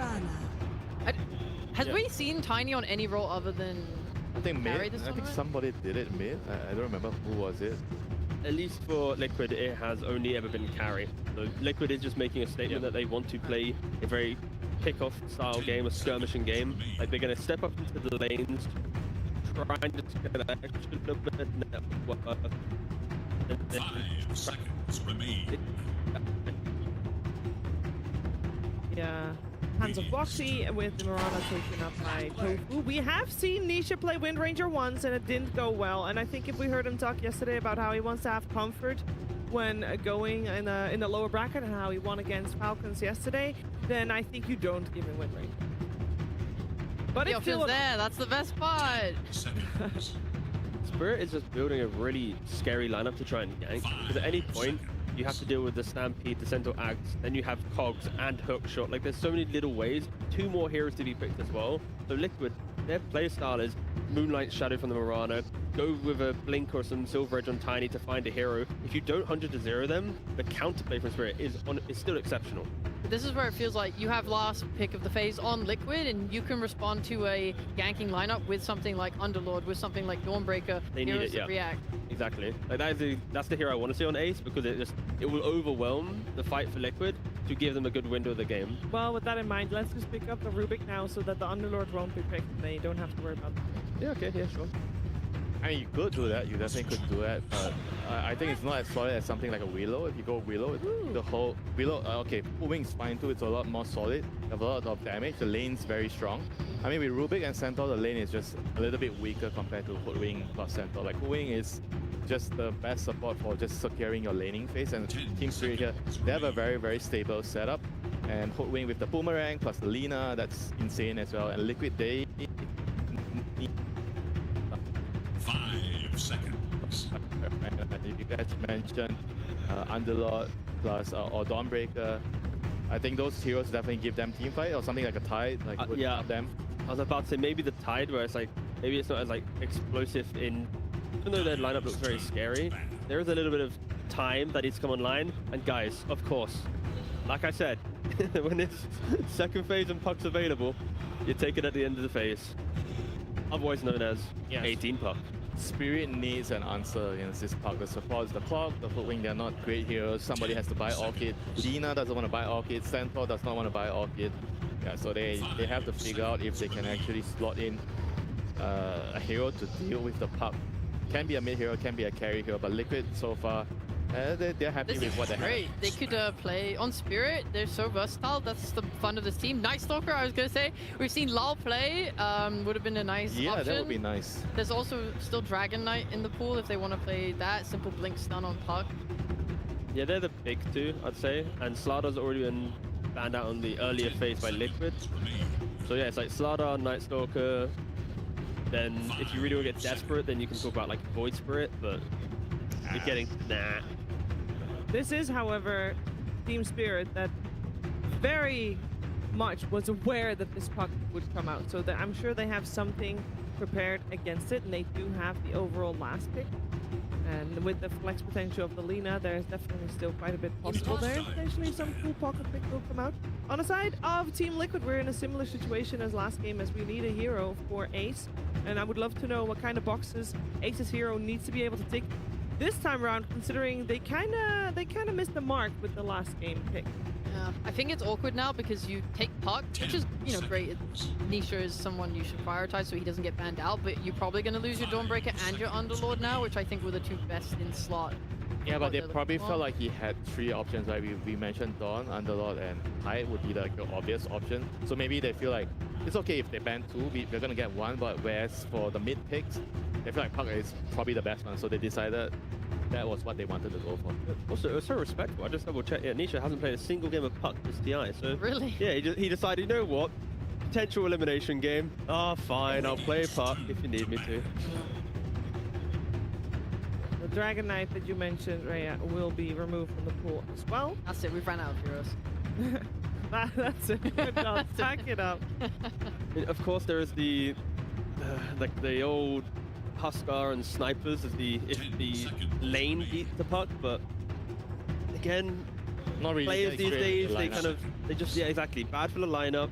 You just farm the double counts after the lane, you lose your mid tower, you sacrifice a little bit of tempo, but then you eventually just have the better lineup because they've drafted themselves into a win. I think there's still one more, that's Shaker. I don't know if like Shaker's something you would consider. Yep. I think Shaker's decent into Puck, it's not that bad. You have that lockdown, you can always stun him from fog, and then you catch him, you kill him with the echo, you can instantly disable him. And it's good in the lane against the Puck as well. So I think that would be a decent option overall. It's kind of gone untouched so far, but what do we feel about IO? Yeah, this series does not carry IO. I know it's obviously not great into Coil because you're going to partner with someone, but also if you're able to have core items on IO and then sustain through Coil, especially with your Lina who's going to get jumped on by a tiny win range of Puck, I think it could be an option. Yeah, it is an option because against like heroes like Puck and Scum, Glimmercake is just OP against them. So picking up a hero that has sustainability is a pretty cool one, and they go for the Lycan. This is Lycan. Nice. Yeah, nice. The Wolf Bite on the Tiny, one of my favorite combos in the game.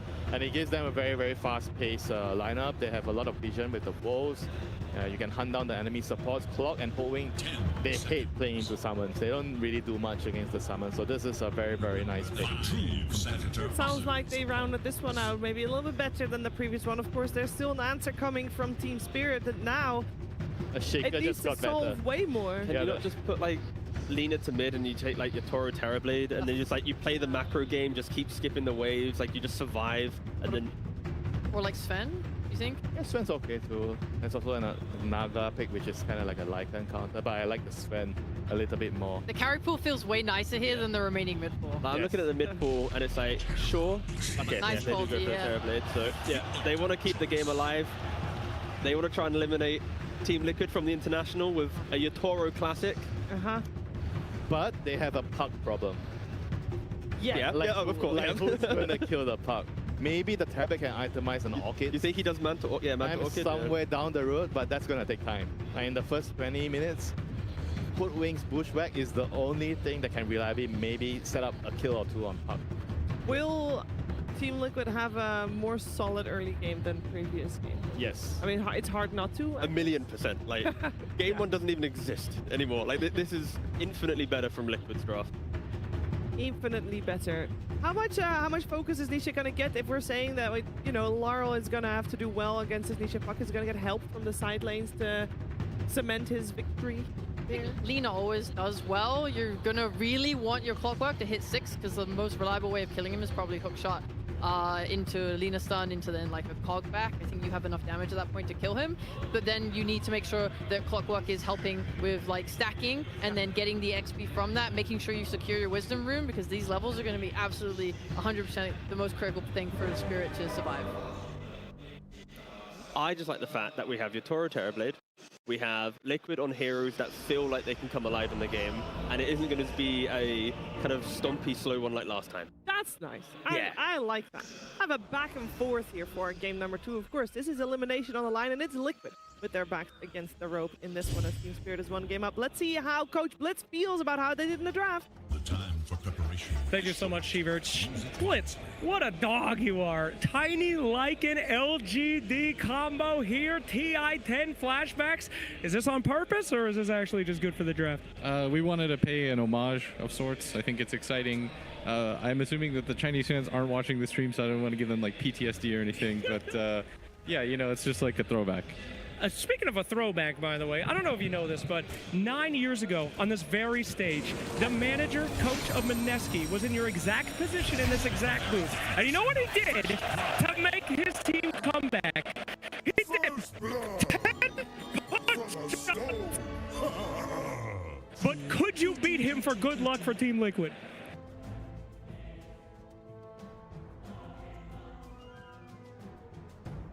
Did they win the series? For Nisha, 2 for Team Liquid, 3 for everyone, 4, 5, 6, 7, 8, come on, 9, you got it, 10, 11, 10, it's a tie. It's 11. Okay, it's 11. It's 11, all right, let's go. We got first blood, we gotta get in the game. Team Liquid will come back, the curse is broken, let's get into it. Very nicely done from Blitz. I have to say, we've seen the first blood already for Liquid, so I mean, that was after. Or, sorry, the first blood was before the push-up center, so I don't know what's going to happen now. Yeah, I imagine now. Well, they didn't. All the things that have happened since have been in favor of Spirit, which is bounty runes and nothing else. But the good news is Mikke is the one to get first blood on the position 1 Tiny, so off to a very good start for him. Yeah, and I agree with the panel's assessment that this will be a better game for Liquid. I think last game, I think it was just the level of execution required and the margin for error was really narrow. I think this has more of a natural feel to it. You've got a better balance between heroes going in and following up. You've got better overall lanes, I would say, on paper, and you don't have to worry about the Prophet this time, which was ignored in the draft. Yeah, I just want to say, when I looked over at you during the draft, you're like, they're gonna pick Prophet. Well, I was like, there's still Hoodwink, there's still Prophet, and well, we got one of them. It's gonna be Rue playing the position 5 Hoodwink for the side of Spirit. And a different archetype hero for Laurel here as well. Lina and Pango play completely different games. Pango very much up in the face of the enemy and setting the fights. Lina is more of a ranged assassin, so they're going to need somebody else to play that role, and that's why Not Me is on a Clockwork this time instead of the Shadow Demon. So Spirit making sure to maintain their draft integrity and the overall read they have on what makes lineups function right now. Also, I can't believe that this was that Rue that's the first game of Foxy in a bit of trouble. Looks like he'll be taken out by Yatoro. Pops the fairy fire, but falls nonetheless. Rue getting chased by the wolves. Be able to survive. Go ahead, Cinderella. Didn't it surprise you that this is Nisha's first game of Puck in the tournament? You're kidding. Wasn't that what they said? Did I misunderstand? I thought they said he hasn't played it yet. That's crazy. This is maybe his best. It's in contention for his best hero of all time. It's probably between this and Emperor, right?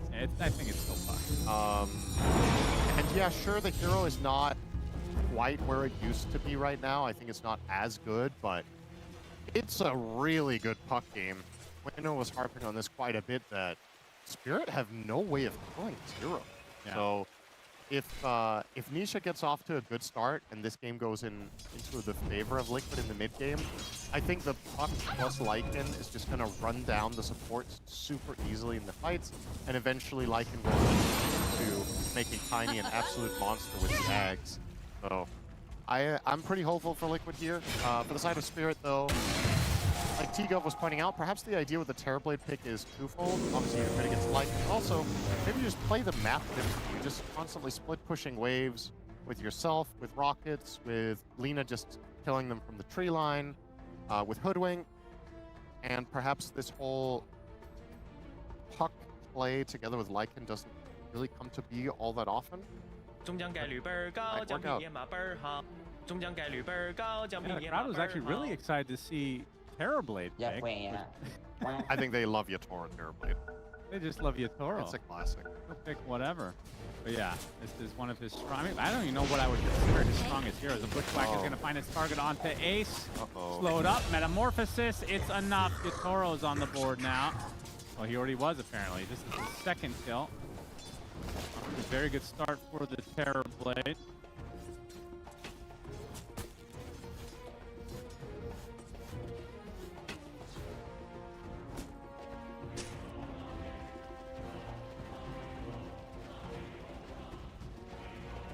Tiny combo, Lycan in lane, how should he be doing? He should lose. It's a hard lane. You're playing into Terrorblade Hoodwink. At level 1 on Wind Ranger, I would say that should not happen in this lane, so they must have made some sort of misplay to get to that position. Now that he has Wind Run, that is unlikely to happen.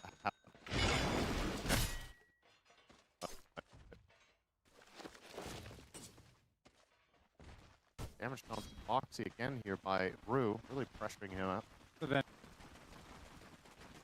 with Mickey getting that first blood, how's his lane supposed to go in that first two? It's a good lane for the Mirana in particular. You're playing against 2 melee heroes. Mirana that's super easy to navigate.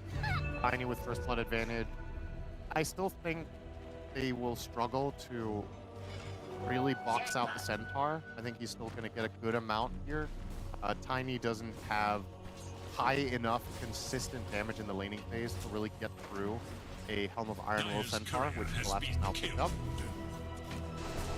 So that in turn means that Not Me is free to make some other moves if he wants to. Bushwhack again gonna set up a kill. Man, really? This Hoodwink is absurd in this tournament. The fact that it's being ignored occasionally is crazy. Bushwhacks have been very, very effective in all stages of the game too. It's not just like in the laning stage. Foxy winning in some stages. Foxy cannot be happy with this so far. This is... If you ask him, he would say he should have denied this lane. Now we're up to 2 deaths in 5 minutes. Taking a beating here, and obviously Ace is suffering from that. I mean, you can kind of look at that spot. We have 3 members up in the top lane. Blood Grenade into the power shot onto Nami. Will pop the Lotus to try to stay alive. Collapse with a nice hook stomp onto 2. The tree does hit Not Me, but he is going to walk away from this. Power shot attempt? No. And looking at the CS between the carries, and looking at it, again gonna die. So another kill for Yatoro. 3 kills on the board. Has 50 CS versus the 29 of Mickey on Tiny. It's pretty ironic to throw Lycan to the wolves, but that's literally what they're doing here. This is ugly. I kind of liked the pick. I knew this lane was going to be hard. I didn't think it was going to be this bad. He is bottom of the net worth of the course. And what about catch-up potential for Lycan? Is that a thing? It's all right. It's very aggressive. The Arcane is going to be taken by Not Me in the top side of the river. Nisha going to take a full Laguna Blade. Acorn shot attempting to get the Illusory Orbit, burning away. Even the Rocket Flare not needed. It's Tofu looking to take more damage in the tree line. Another Blood Grenade. So much damage over time. Going bowling. Doesn't need it. As Not Me will get the kill with the Blood Grenade. 6-1 advantage for Spirit. Fire, no pun intended. Rue is owning. There's no other way to put it. Thing to kill Puck with, but that's the exact way they can do it. The Bushwhack Laguna plus Dragon Slave. And then the afterburn gets the kill of the slow burn, excuse me. Man. Mickey getting pressure now in that safe lane just by the Centaur. And we're getting close to, it is the 7-minute mark. In fact, Yatoro looks like he'll get the Wisdom Prize. So this is going to be 2 for Team Spirit. Starting to snowball against Liquid. Not even that. The name of the game so far is Spirit are getting kills they're not supposed to ×3 or 4. And now they also get both Wisdoms. So this is the type of early game that I, frankly, could just not have imagined them getting. That sets the terms for a very strong mid game. And look at net worth strength already. This is a Terrorblade who's up 1,500 against the enemy carry at 7 minutes. Again, getting Bushwhack this time has the win run. So survive the onslaught. Yeah, exactly. The fact that Terrorblade, I mean, kind of gets off a slow start sometimes, but this is completely free lane. He's getting kill after kill. Or just having the, I mean, if you have him on your fantasy, like I do, by the way, since he's not there, could be a very good 2-game series for him if he can continue on this trajectory. In fact, what did he say? That's the 3rd highest net worth of all time? Yeah. 3rd PM, rather. 3rd highest GPM of all time in Pro Dota. Oh, yeah. Not even just PI. Okay. It was in all history. Pretty crazy game. Wonder how many of the top 10 are Alchemists. Yeah, a lot of them, I'm sure. tower here. Tier 1 for Yatoro. And Foxy, out of mana, has to pop the Lotus and will survive. That's all he will do. Yatoro, 5.3k net worth already. Ace is suffering the consequences here. And the thing that's especially crazy about this is that when you're doing this well on Terrorblade, it gives you the luxury to itemize differently, and you can see he's going for the Orchid that the panel was talking about as a potential solution to Puck here. I talked about it last game. I think Yatoro, when it comes to itemization, is exceptionally good, and you know he's making the call here that is going to be the one problem he has to solve. The rest will play itself. See if it's going to work out for him. It is obviously it comes with a risk. Like when you're buying Orchid on this hero, if you don't find good use of it, sure, it's fine for farming, but Terrorblade is a hero that scales insanely well with stats. And by buying Orchid, that means you're not getting a fast stat. Do you think that it is worth the risk? Because we've seen games, like even with Nisha playing God tier on Fox, where I know he's already died this game, but we've seen him lose games with 0 deaths. Sometimes you can just kind of ignore the Fox at some point in the game. Yeah, that's fair. I mean, there's definitely an argument to be made that if Terrorblade is hard, there he goes. God, you get it.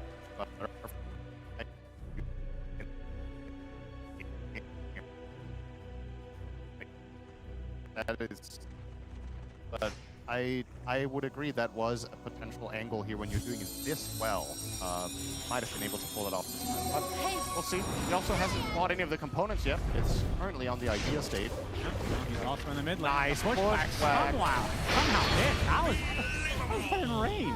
Who needs Chasm Stone if you can play like you have it? I was going to say. I was going to check if he had Chasm Stone there for a moment, but Yatoro joining the party, and this would be another tower for Spirit. That must have been max range. Yeah, that was. Or it's bugged. That's why the hero's been so good at TI. A prize. All right. Travel for Laurel. He can go everywhere he wants.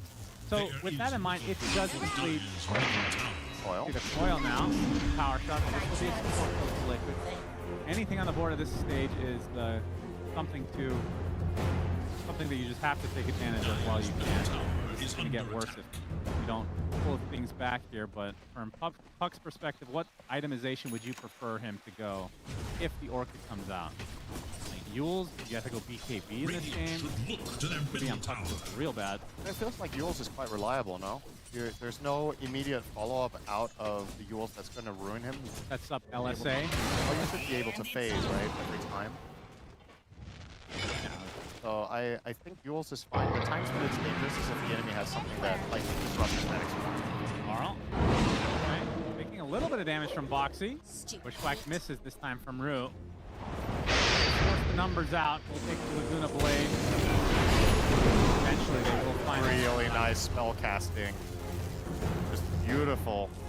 Double bowling hit, a nice light strike ray off the first knockback.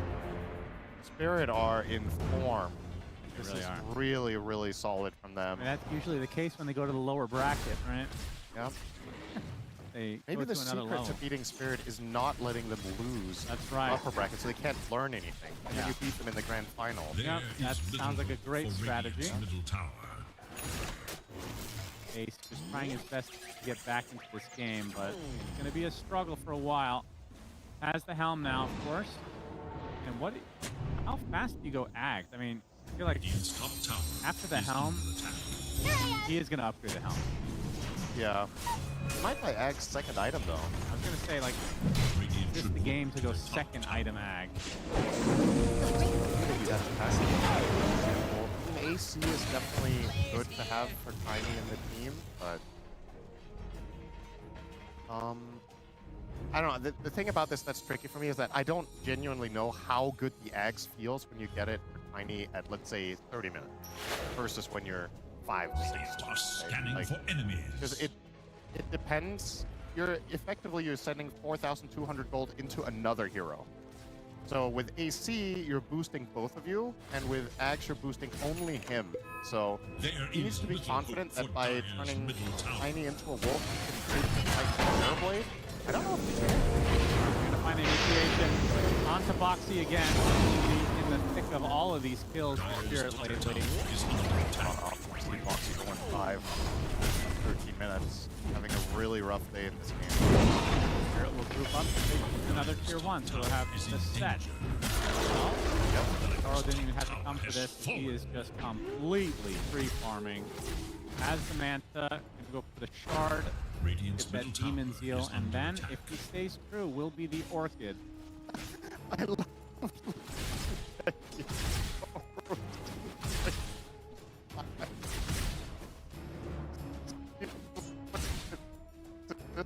bottom right. 17. He's queued up so many items already. He's like, oh yeah, he's ready. It's a mind map. He's got the order. I wonder what he has after Scotty. Eager to know. Currently it's Shard, Orchid, Scotty, and then I guess Butterfly or BKB? I mean, do you really think he's going to opt for BKB this early, Cinderin? No, I mean, it's the order, right? No, I know. Get them in order. I know, but oh, you mean after then, Scotty is yeah, even then, of course.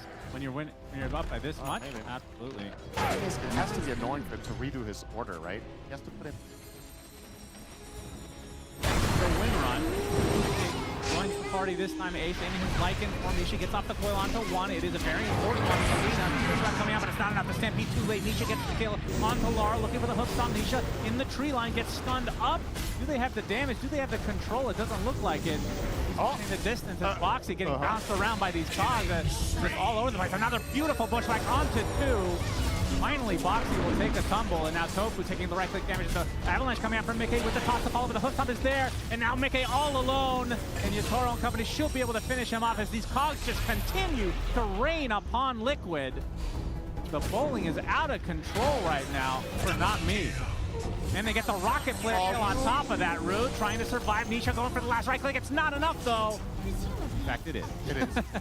Nisha. Which blade will do it? Indeed. Which blade apply the damage every time she misses? The hook shot comes in from Not Me at the last moment, but Nisha gonna take the rocket flare. Laurel is on there just in time. Beautiful coordination. The blood grenade. It's enough, but Boxy won't die for it. What is happening this game? Oh my god. I was just gonna say, I wonder if we're gonna get a replay of that fight.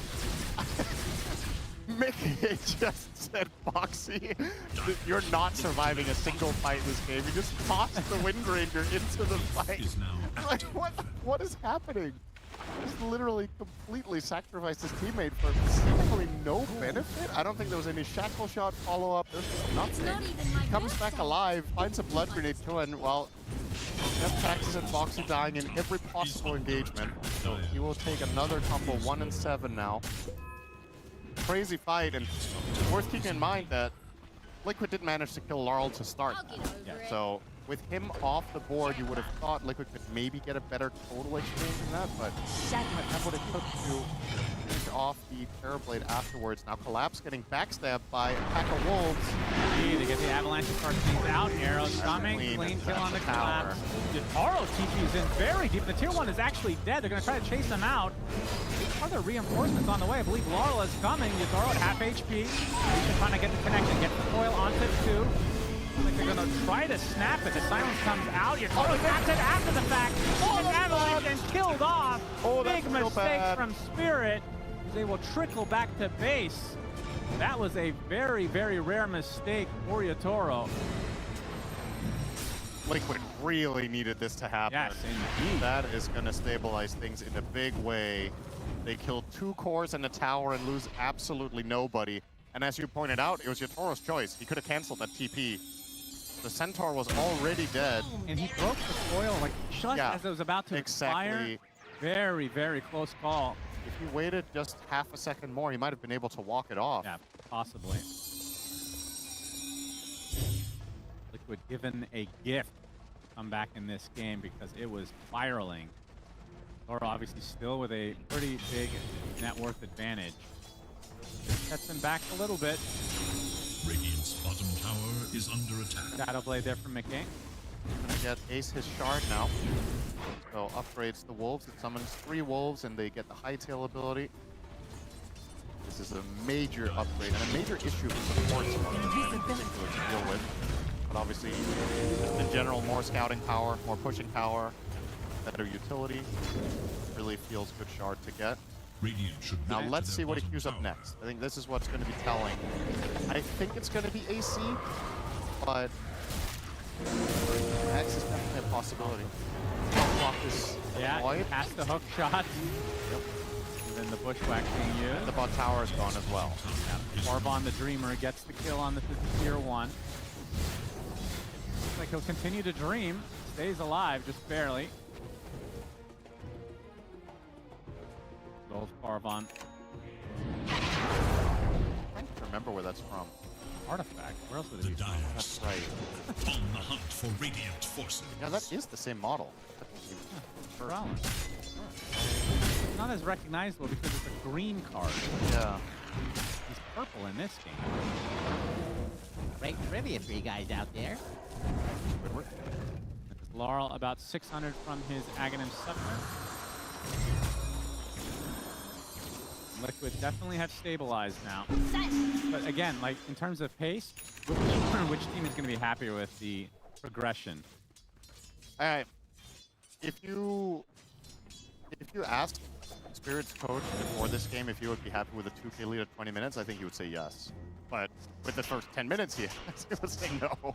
Yeah. So overall, it depends if you're looking at it through the scope of theory of what this game should look like right now, or what it could have looked like with the way Spirit started the game. I still think they're in a good position.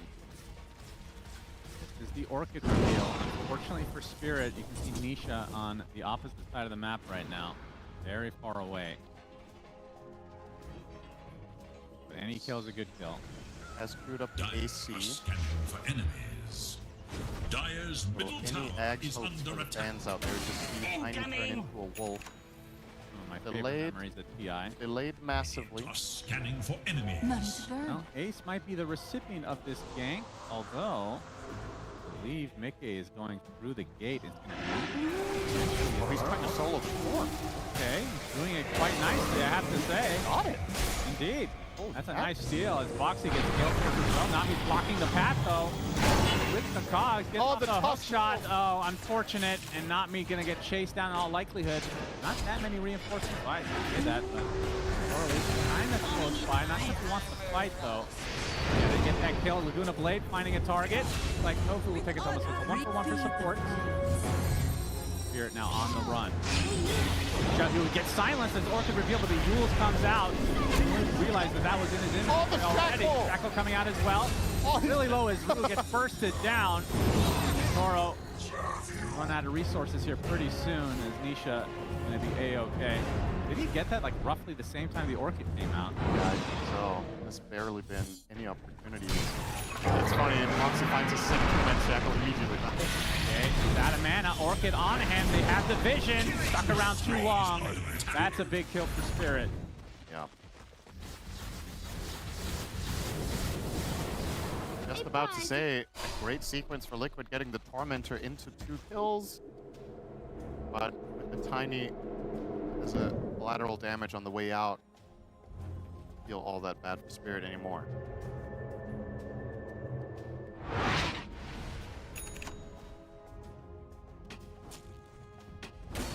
Pretty even game now. I wonder what Dota Plus thinks of this game. Maybe it knows something that we do not. That's really. Dire's middle tower is under attack. 20. I think it doesn't like Lycan. That is extreme. Too That soon, cannot be too right. soon. There he goes. I don't understand. Dota Plus has not been wrong though, Cinderin. Not on our watch at least. Nisha. The help of the Wolves now. Like a power shot. That's the hook shot to a teammate, still getting pursued by the Wolves. They're going to try to continue on. They get the coil off, and there's the silence onto the puck. Finally, the Yules comes up. He's already at half HP for Nisha. Oh, the they get the hook beautifully timed as Nisha will fall. Not expecting that at all as Spirit get a huge kill again. And a Triceratops, an even bigger kill. A dinosaur hits the deck. Oh, that one's an artifact part too. That's right. Horn of the Alpha. That's right.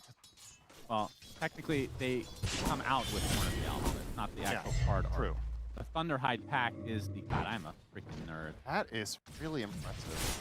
Just as well as the Dota names, apparently. You can also sing the Artifact song for you if you'd like. Wow. Doggy Doggy, something. I don't remember it like that, but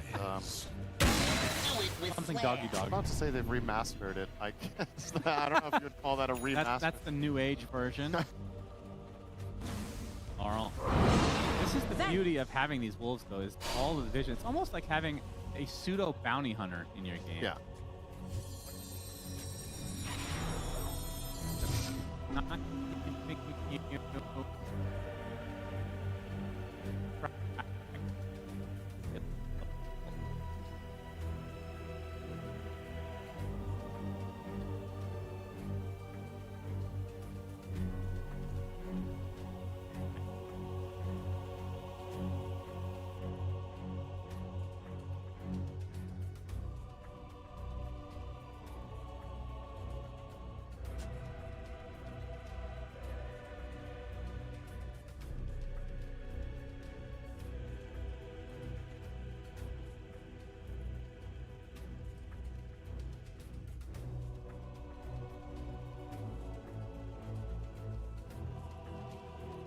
Than she used to.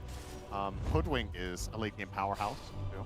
So sure to have plenty of options. And then on the other side you've got Wolfbite Tiny, Cock, late game Beast. Oh, get this for free. Liquid. We go for a rush, but the collapse is in the game. Left feed right on top. Nisha actually snatches the Aegis, so Spirit technically gets the kill onto Roche. The focus now onto this big bad Terrorblade. Gets broken. Gets the Thunder up to the last moment onto Mickey. Has to go to the high ground now. The right clicks are not enough to kill off Yatoro. Laurel giving some space as Ace. Has to be careful what you try to bite off here. Illusory Orb right on top of the Terrorblade. Yatoro now in a lot of trouble. Getting bursted, getting right click, getting to the high ground now. Has Reflection at his disposal. Nisha getting continue the pressure here as Ace is going to take the Reflection. Yatoro still staying alive, but finally Nisha finishes the job. Big kill for Liquid, but they've lost 3 heroes. Not me, with the cogs down to slow up onto Boxy. Didn't even bother with him. He's died a million times this game. Nisha takes the full LSA, though. Do they have the damage? Puts up, yes!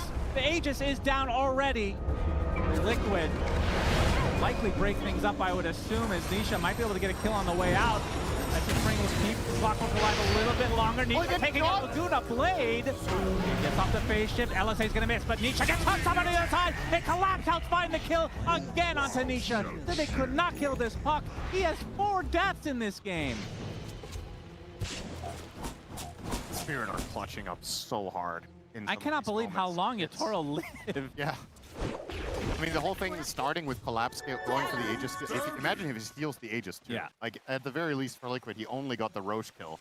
That's very uncommon for him, by the way. Yeah, he just He's found, killed off. A little something the other way. A completely inconsequential kill compared to everything else we just saw, though.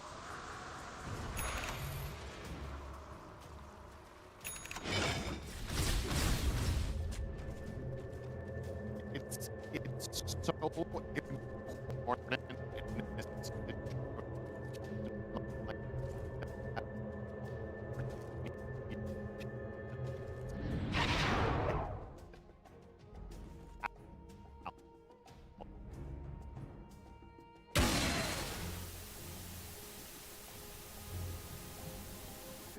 Could have had a Parasma now and maybe another Mouth if he gets one more kill there and lives, but not the case. Now they're dead. Triceratops, not me, will bag that bolt. There's the AC for Ace, and I think Mal surely Have is some the idea. ag. I don't know what else he would do. I don't think BKB is going to matter enough. I mean, he'll probably get that after, I would assume. Maybe. I'm trying to think if there's something else. I think Scythe could be an interesting idea as well. I mean, funnily enough, a BKB just to not get sundered, because you're going to be up close and personal, in theory, might just be worth it. Yeah, at the same time as Lycan, you kind of have to play around that too. Where you're hasted permanently with your ult, you can hit him with everything else than your hero. There's smoke on both sides. Roche is not even remotely close to this one because it was Eager to know taken away, or the Aegis rather, for Nisha pretty much right off the bat. No objection to the claim at all. Smoke pop through in the 3 line. Clock Nisha. Nisha gonna open things up for now onto the Clockwork. Not me in a horrific spot. Has a hook shot away to a teammate. Coil onto 2. LSA not gonna hit any target though. Already the Clockwork has fallen. And with forced meta too. That's forced Lycan ult as well, I suppose, and the Moonlight Shadow. Yeah, Liquid biding their time. Between those 3 abilities, the most important and the longest cooldown, of course, the non-ultimate ability, Metamorphosis. That's right. That, it's effectively his ultimate, though. Yeah, I would argue. It used to be his ultimate. Way back. Very long ago, yeah. We're old. Used to have a life drain ability. It was like a crappier version of Pugna Drain, and it did not require channeling. That was weird. Yeah, well, he's had both. He had the version that Pugna has where you have to stand still. Oh, really? That was the original life drain. You stood still and just drained 20 health per second per level. Changed. And he was able to move with it, which was insanely broken. The first version. And then eventually shut. LSA oh, he dodged something there. The LSA dodged completely somehow. Uses the Yules, but he's surrounded and killed off. So regardless of the beautiful dodge from Nisha, still dies. And I did not think he would die. I thought even if they lost, I think he would have died 2 times. Yeah, 5 deaths. 5 deaths is too many. Crazy. It's just too many. Didn't account for that counterplay though. They have coming out of the Yules, they've stampeded. So they can stand on top of him and he will instantly take damage when dropping. So he can't Yules into Blink, he has to phase into Blink. But phase obviously was unavailable because dodged LSA with it. Yep. Lap. Yeah, very close to BKB, and then it'll be Aghanim Scepter afterwards. And this seems like an exceptional Ags game actually. Ina or Terrorblade would love to be in the cart. Yeah. In terms of AoE abilities, there's a little bit from Liquid, but nothing too crazy. Liquid again will take Tormentor, so 2 in a row. Mickey, Shard. The old facet. Crash landing. Yes. Yes, sir. Not exactly all that impressive, but well, if he take what you can get. If he tosses Boxy in again, it'll do a little more damage, right? Yeah. For enemies. Basically tossing it in the corpse anyway. He Boxy bought Blink Dagger in anticipation. Toss him and then blink out? Yeah, that's a pretty hype combo.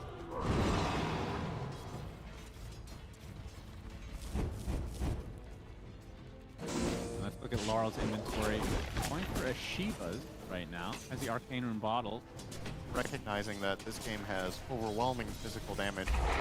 Lycan and Tiny, so ups him some armor. Looks like a pretty solid choice here. Also, the nature of your supports is quite different from last game, where they have 2 saves, Golden Ring Disruption. Now you have neither. So your cores kind of have to spend a little bit more for themselves if they do get jumped. Best way to do it here is by armor. Dire's middle tower is under attack. With your this tournament, by the way, I was saying that I think this team works best when Laurel plays in the enemy space and plays an initiator role, like Tango, Puck, Ember, these types of heroes, but definitely up to the level of his other heroes, showing some nice versatility from Spirit. It makes it a lot harder to ban against them if Laurel can start shining on this type of heroes too. Yeah, it's not just about having a big hero pool, but having multiple archetypes. Yes, is under attack. Big. And they're doing a really good job. That's what I want to commend Spirit on is, okay, you're not playing Tango, therefore we are drafting other supports, like keeping that consistency in making the lineups make sense, which I personally found that Liquid broke in Game 1. I thought their lineup was too one-dimensional. This one is way more well-rounded, but unfortunately, so far, they've kind of just been outplayed. There's only so much you can do with the draft. Tower is under attack.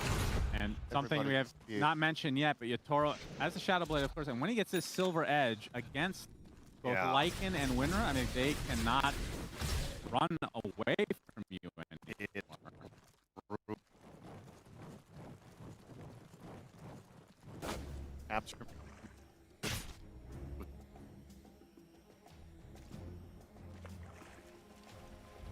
DOTA.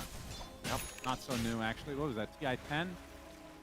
First time that we really showcased it to the world. Actually quite long ago, isn't it? We're old. Honestly, quite surprising that Sir Action Flags idea has got sustained the game for more than 3 months. Very true. You're bound to get something right. Putting all that garbage out into the world. Was Pocket Ricky also something he talked about? Or I'm not sure about that one. I just remember he had another crazy one for Ursa that involved a lot of cubs. But Gabe takes and gives, he gives and takes away. He likes obviously lost his favorite version of Techies. Oh yeah, I'm sure he'd rather have that. He would probably trade half the hero rosters to have that back. Spirit. CX though on Lycan. So will roar because technically they killed Roshan. They didn't get the Aegis though. This gives Liquid a potential opportunity, but this is going down way too fast. Kind of clockwork, but I think Spirit takes this every day of the week. They have the Aegis on Yatoro. They're trying to get out. Good Gale Force. Yeah, with the silence coming out from Nisha, the coil as well. They'd love to burn this Aegis right off the bat. The power shot in addition. He's not going to walk out of it before it ends. He gets harpooned back into Avatos. He's dead. That's life number 1 already. So again, the Aegis expiring right off the bat. Liquid can be relatively happy with that. They're not done yet, I think. Like Yatoro just trying to get back to base. Amalgamation's up the deep. It's off the Manta style. He's at half HP. Still has his Thunder available. There's a BKB for Mickey. The Avatos as well. Looking for any target. The Thunder not going to be there. Yatoro bites the dust. Big kill from Liquid. Foxy likely to be the sacrifice as per norm. That is just the rule of engagement for Liquid. If you fight, Foxy shall die. Rocket, hook shot misses though from Not Me. Hogs onto the puck. Nisha has plenty to get away though, it seems. Orb. Yeah, do clip over the LSA, but the Eon disc does proc. Attempting to run away, gets the phase shift off, has the blink dagger again. The hook stop again from Collapse. He's on top of this all game long. Forced to have to keep Nisha alive though, but now Mickey in a horrible spot himself. Trying to get away already at half HP. They have the vision. The double edge is there with the LSA to follow. This is a dead Tiny. Mickey drops to the deck after saving his puck's life. Nisha trying to kill off somebody. He missed hook stomp from Collapse this time. That would have been another kill on Nisha. Yeah, Nisha better not die after his Tiny bailed him out. That would be very sad for that. That's Ace in that Lycan form now. Hook stomp. He's going to be there. Kill off the creeps. Ace still in the jungle, but Terrorblade's starting to die in these fights, Sidorin. I'm trying to think what he would want to buy next. I mean, Bloodthorn is obviously the upgrade for Orchid, but what do you replace? Your tower is under attack. Do you want Satanic? Don't you want like, oh yeah, true. He still doesn't have. I feel like that is worth it at this point. I liked his build-up so far. I think the Orchid was debatable whether that was the right choice or not. They found a couple of kills on Nisha. It doesn't really feel like the Orchid has been maybe 1 or 2 of the kills actually specifically because of it. And it comes with the added benefit of making Nisha buy Yule. So you're kind of just trading net worth, right? Yeah. In that sense. So it's, even if it doesn't kill him, it does stifle his scaling on the hero.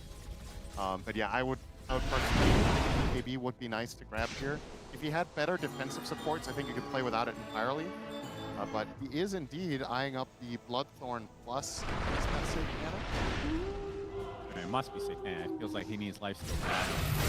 And honestly, the Dispel from Satanic is pretty good this game as well. It is. I mean, really, when it comes to... They do have good lockdown is the issue for Liquid, though, right? They have, obviously, the Coil. I mean, that's just a mini stun, but the Avalanche is the big one. That's Get avalanched into Shackle Shot. That's definitely the challenge here, right? Is that, yeah, you have Satanic. I think Liquid is starting to reach damage numbers where they can 100 to 0 you in a chain stun. And since you don't have any reliable saves yet with Collapse not being bag. Dodges the LSA. Okay, dodges a lot here.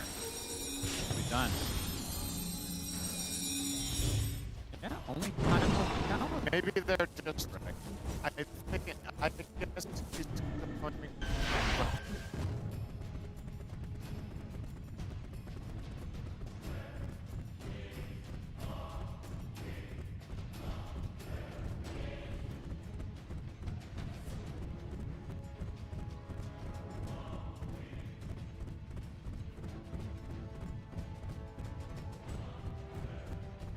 Honestly, the dispel from Satanic is pretty good this game as well. It is. I mean,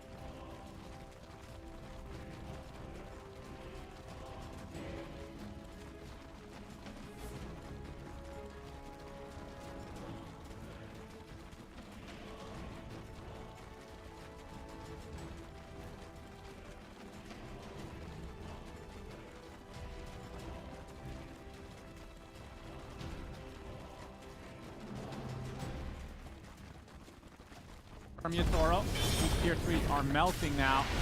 Roche Banner was still available to them. This tower is certainly going to die.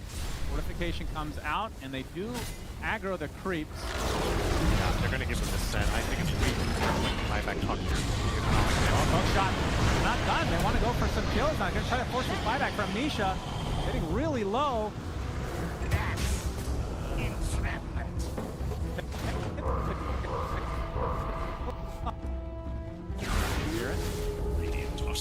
They don't lose that much. Wanted a bit more than he could have there, but they still get what they came for. The lane is gone, and back to controlling the map we go. It's funny how small Mickey becomes when he's a wolf. Middle tower is under attack. Yeah, if he, Name is Tiny. if he kept his relative size, so wolf now.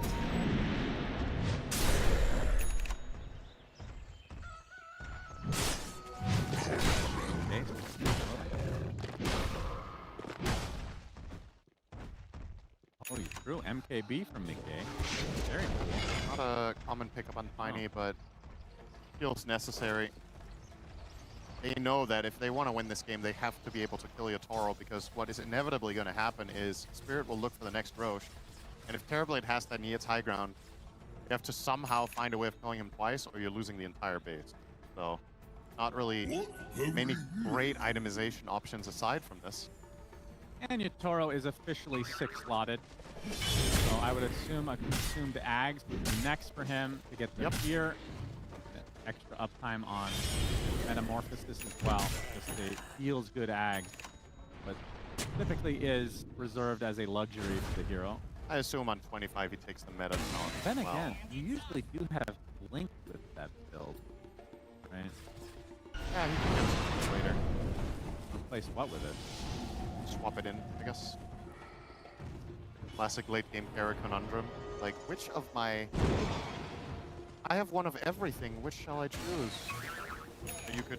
I mean, Refresher also excellent on this hero. Yeah. Collapse. He's about 80 gold. One more creep here. We'll give him the gold for the Aghanim Scepter. So we'll have Workforce at his disposal.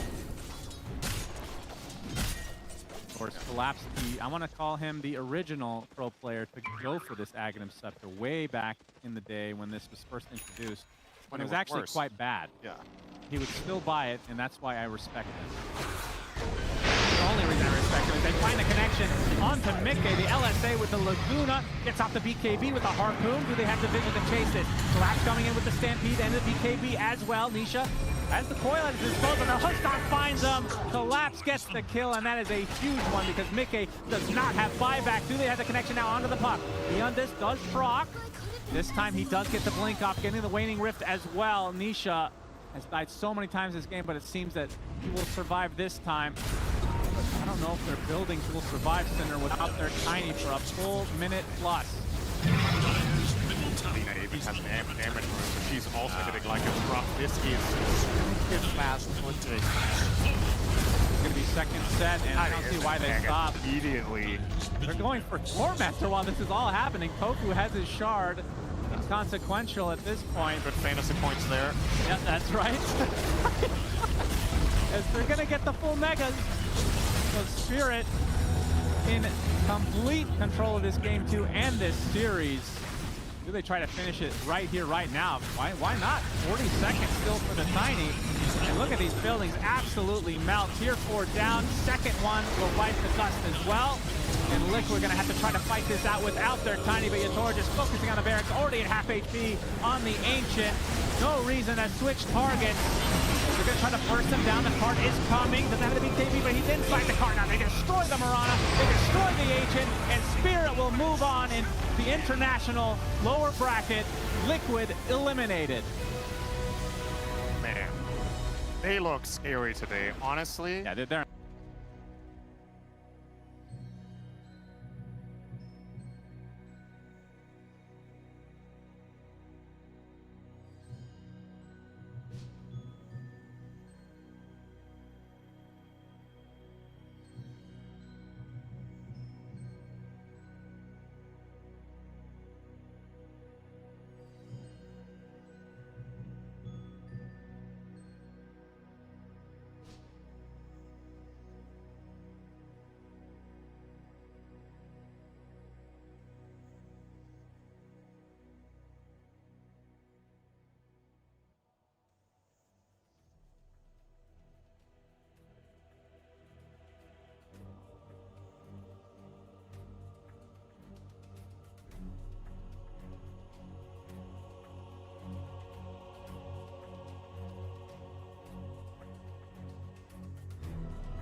That's nice. Yeah. He has a TI analysis, guys. He's lower budget, and they could actually give. For this game, if you would be happy with a 2K lead at 20 minutes, I think he would say yes.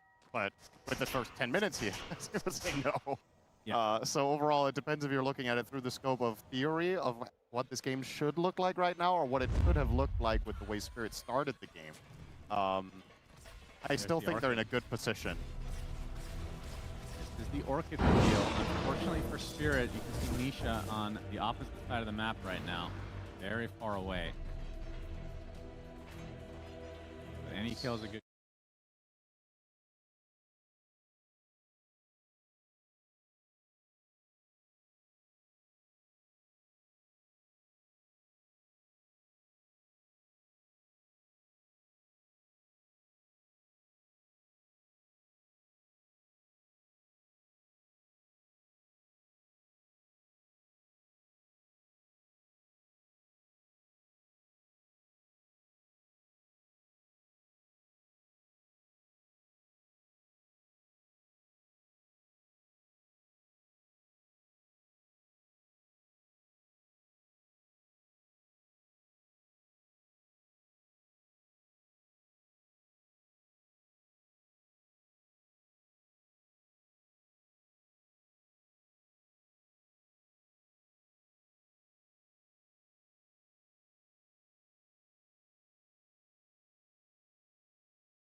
Feel all that bad for Spirit anymore.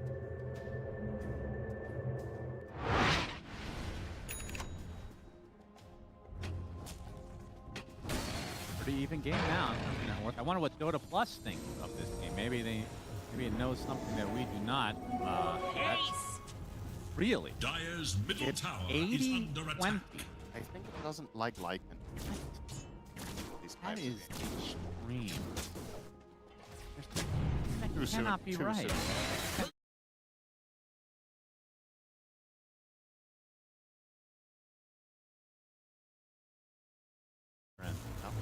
Not on our watch, at least.